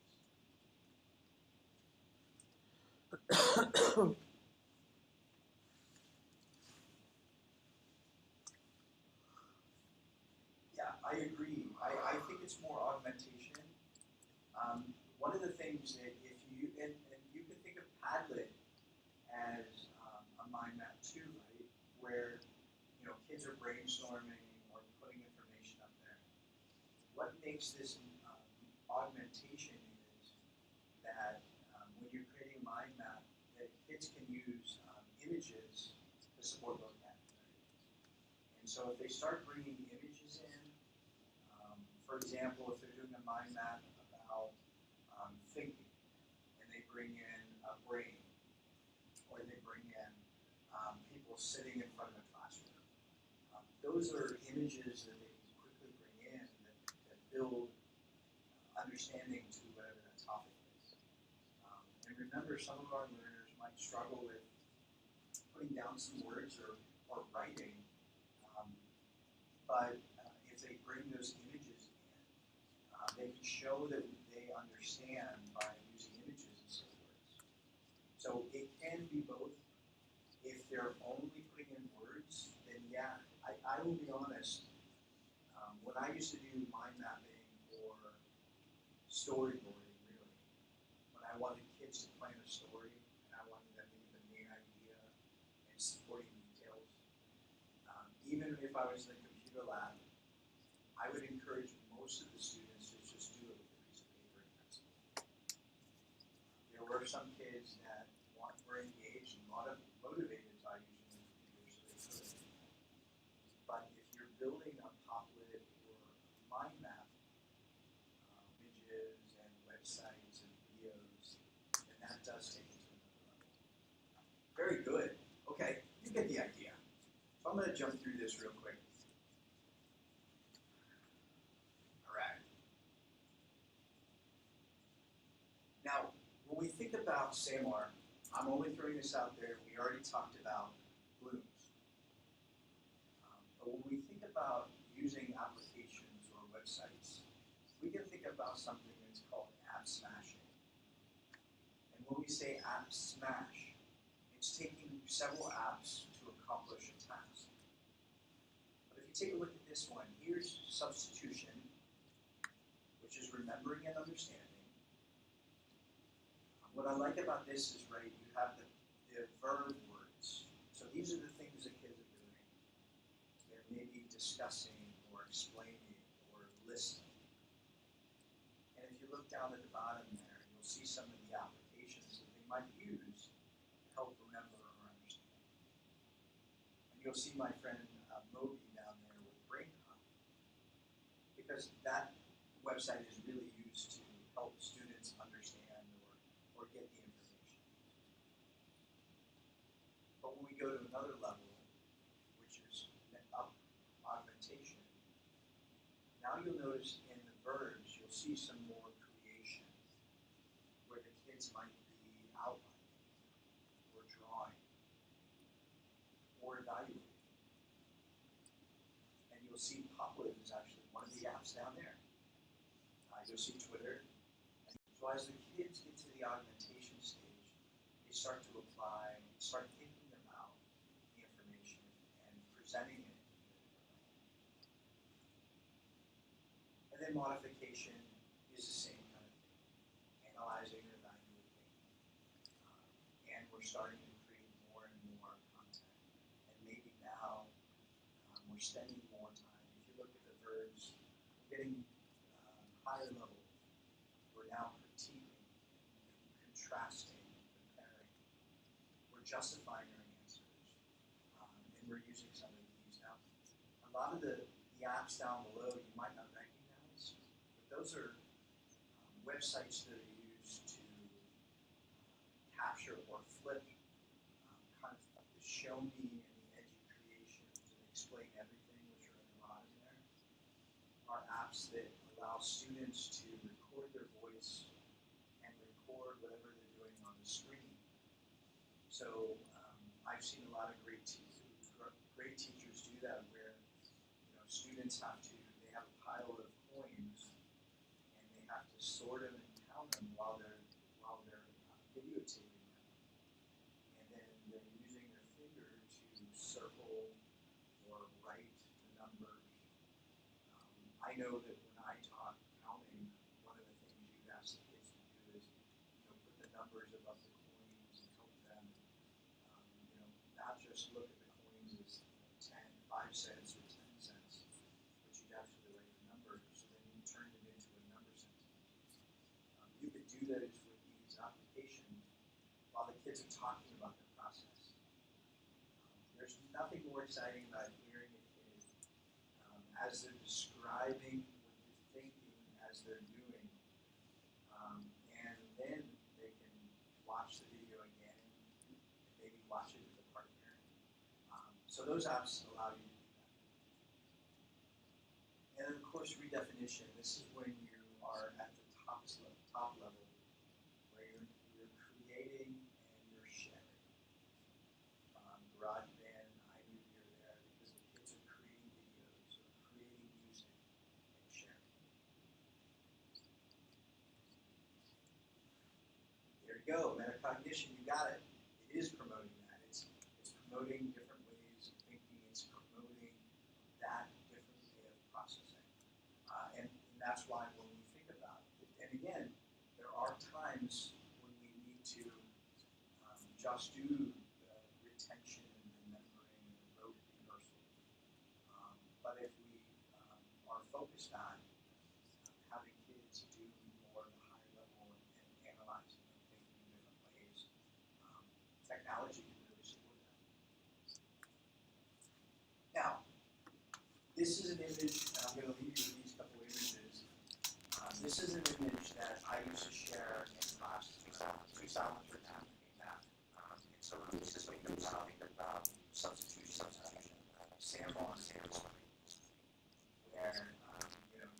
shallow end, kind of floating around, in substitution augmentation. But when you wanted to go into transformational, you were diving in, you were diving off that into the deep end.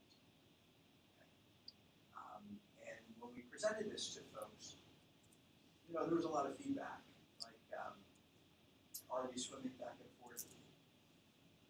Yes. Oh, good point.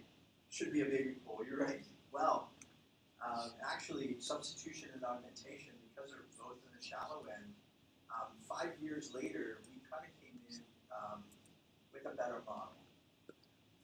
And now we kind of reflect on the SAMR is more of a process like this. And so, Sasha, there's your baby pool outside the major pool, where substitution is really not even in the pool. And this is interesting, and the reason I share this with you is because 5 years ago, we used to think substitution and augmentation worked together. But now technology has moved so fast. Technology in the classrooms are expected. Many school districts that are making investments in giving every kid an iPad want to see teachers using it in different ways.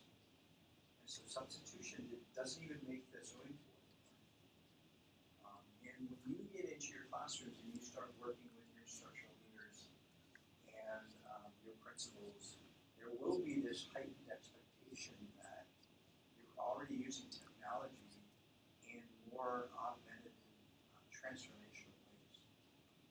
It's always technology wasn't as robust as it was. If you think about it, even maybe not 5 years ago, maybe longer, we couldn't even watch videos. We couldn't stream videos on the internet because the internet was too slow. Now you probably could sit in a room with 10 other people and watch Stranger Things on Netflix at the same time because the internet and networks can maintain this. More and more designers are creating educational apps for kids to use. So we have gotten to the point where you're not using technology in substantive ways anymore because the tools have adapted so quickly. And yes, if you mentioned redefinition is jumping off the high bank because redefinition is not easy and it's not something we do all the time.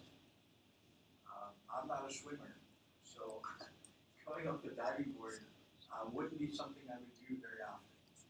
And I think this is why this represents jumping off is there is some risk involved in redefinition. Augmentation and modification is really where most of our classrooms live. It is our day-to-day. Making some modifications, getting some transformation, but we're not looking at the extremes as much anymore. All right. Now, one thing that I want you to think about, and for the sake of time, we're not going to worry about this necessarily. Actually, we will. So I want you to drag your dot and kind of answer this question. Kind of give me a barometer of where you're thinking. When we think about our lesson plans that you're going to be submitting to me in the next couple of days, where do they fall in the SAMR? Where are you feeling they're in? And I think my is not loading. I'm not sure if this is you guys.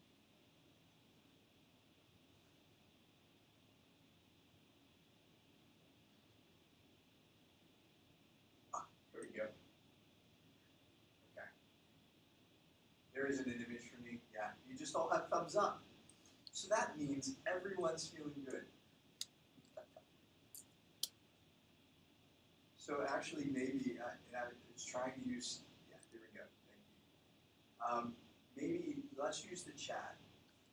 When you think about, let's think about one of your lessons and how you're using technology with students.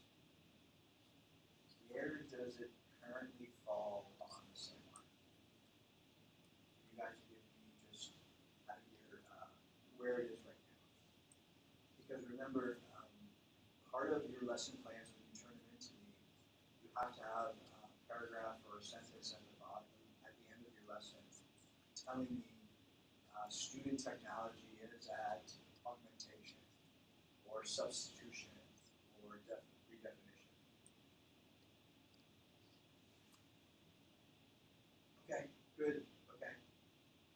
Now remember, there's no right or wrong answer.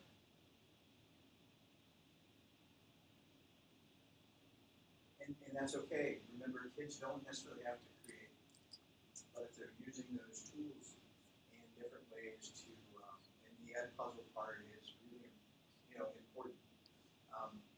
And I'm not looking for, there is no right answer.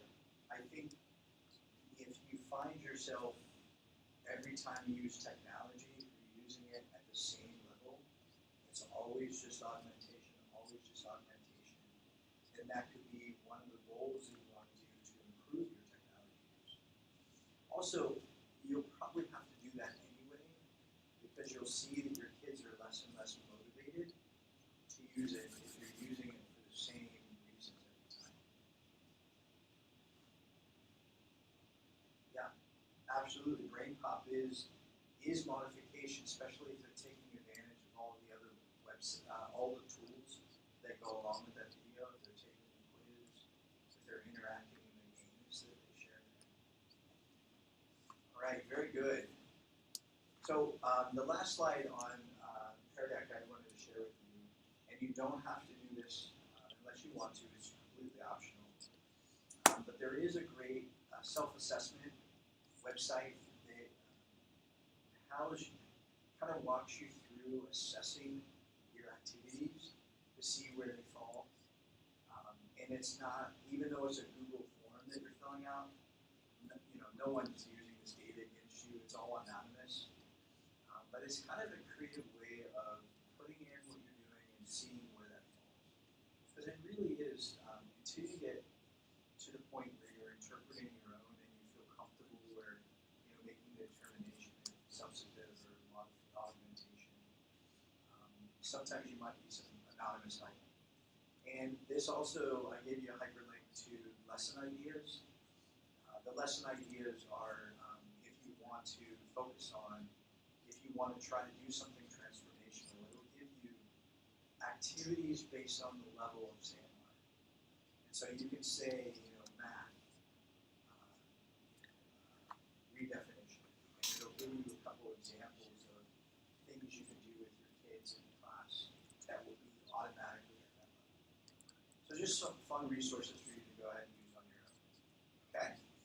So that is the end of class. When I end this, I'm going to end it right now. And this, remember when I end the Pear Deck, this presentation will now go Google Drive. So whatever you log into, if you use your Marymount or your personal Gmail account, this presentation is going to be emailed to you, and it's going to be sent to your Google Drive, and all the slides that I just gave you. I wanted to also share with you the presentation of design thinking. So let me do that before I let you all go. Okay, before I let you all go, is there any more questions about your unit plans or any questions about expectations for when you turn it in and so on?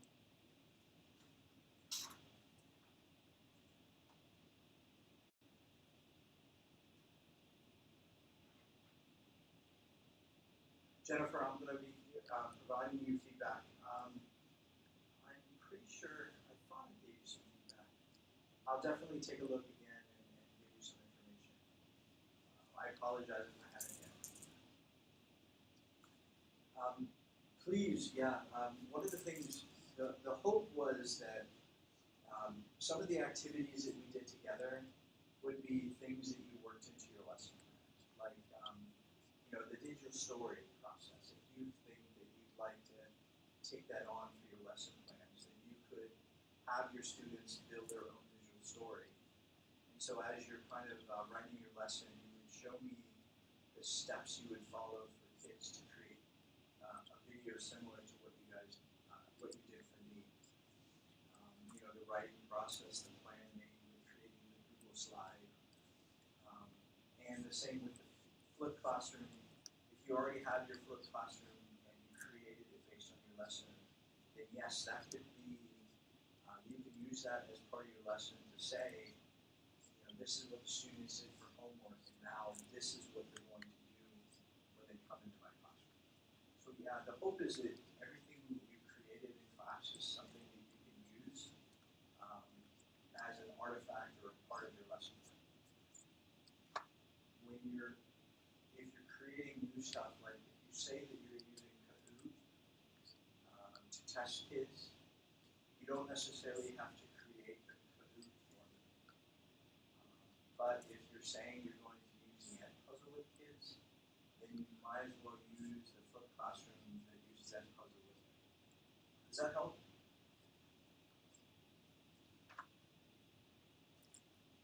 Now, what a couple of things I'll look for some keywords in your lesson plans, and I'm just going to give you a heads up that if I see you mention worksheet, I'm most likely going to say, can you use technology to replace worksheet?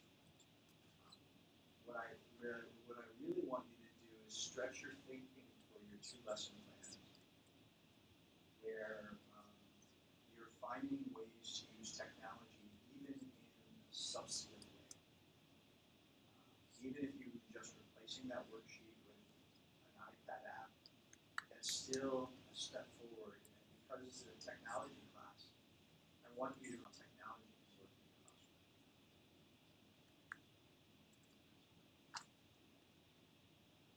No, you don't have to, Jennifer. If you're referring to Edpuzzle twice, if you just show me that you used it once, which I've already seen, there's no reason to demonstrate that you know how. Any other questions?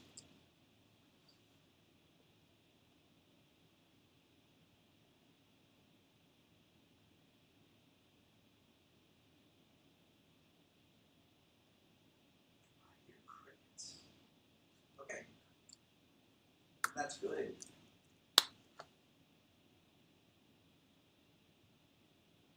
When you say weblog, you mean your blog?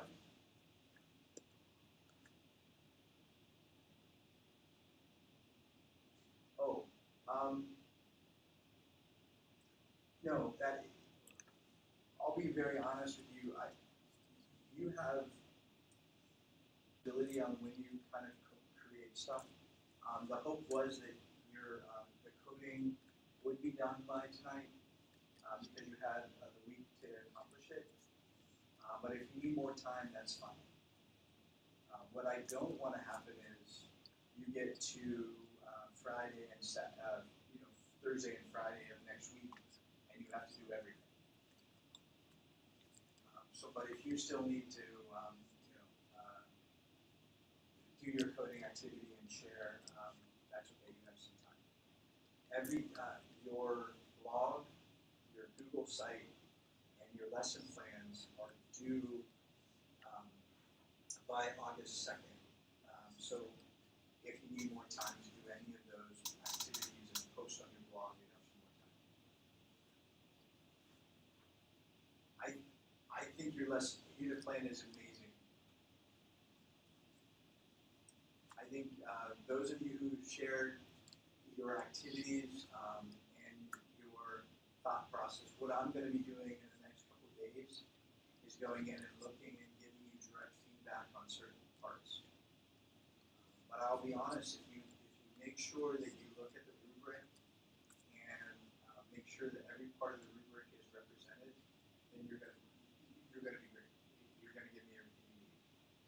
But I'm definitely gonna give you more feedback on if you really thought through how the technology is gonna be used.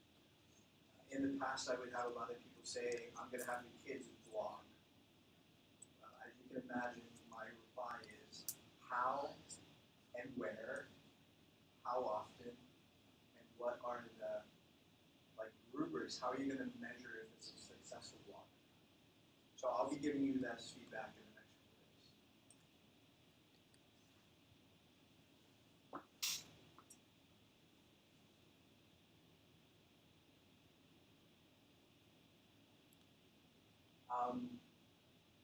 I still need to see your unit plans, but when you say song video, do you mean that you're going to encourage kids to create their own music video as an activity, Sasha?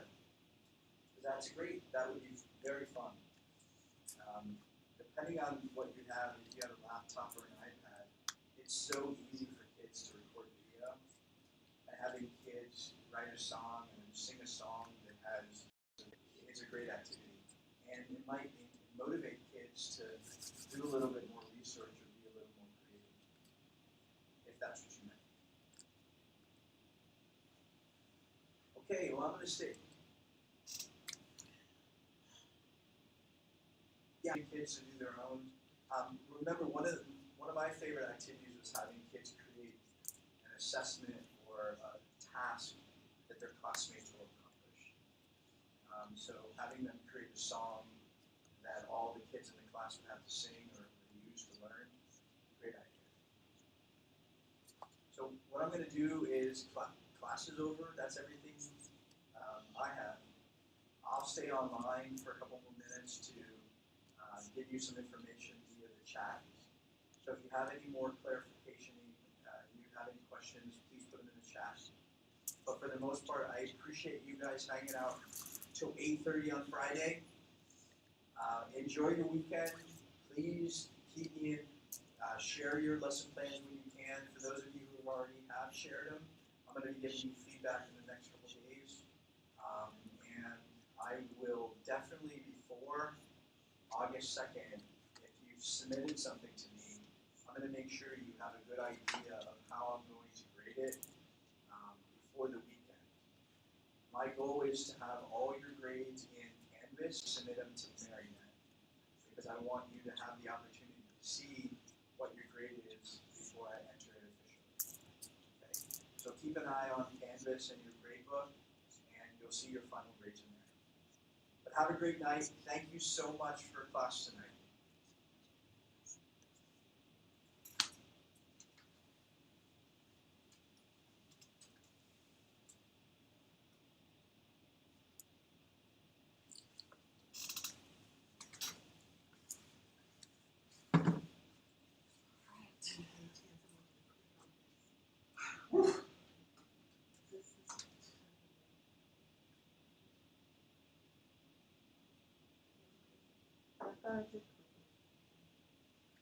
Why they put Boston on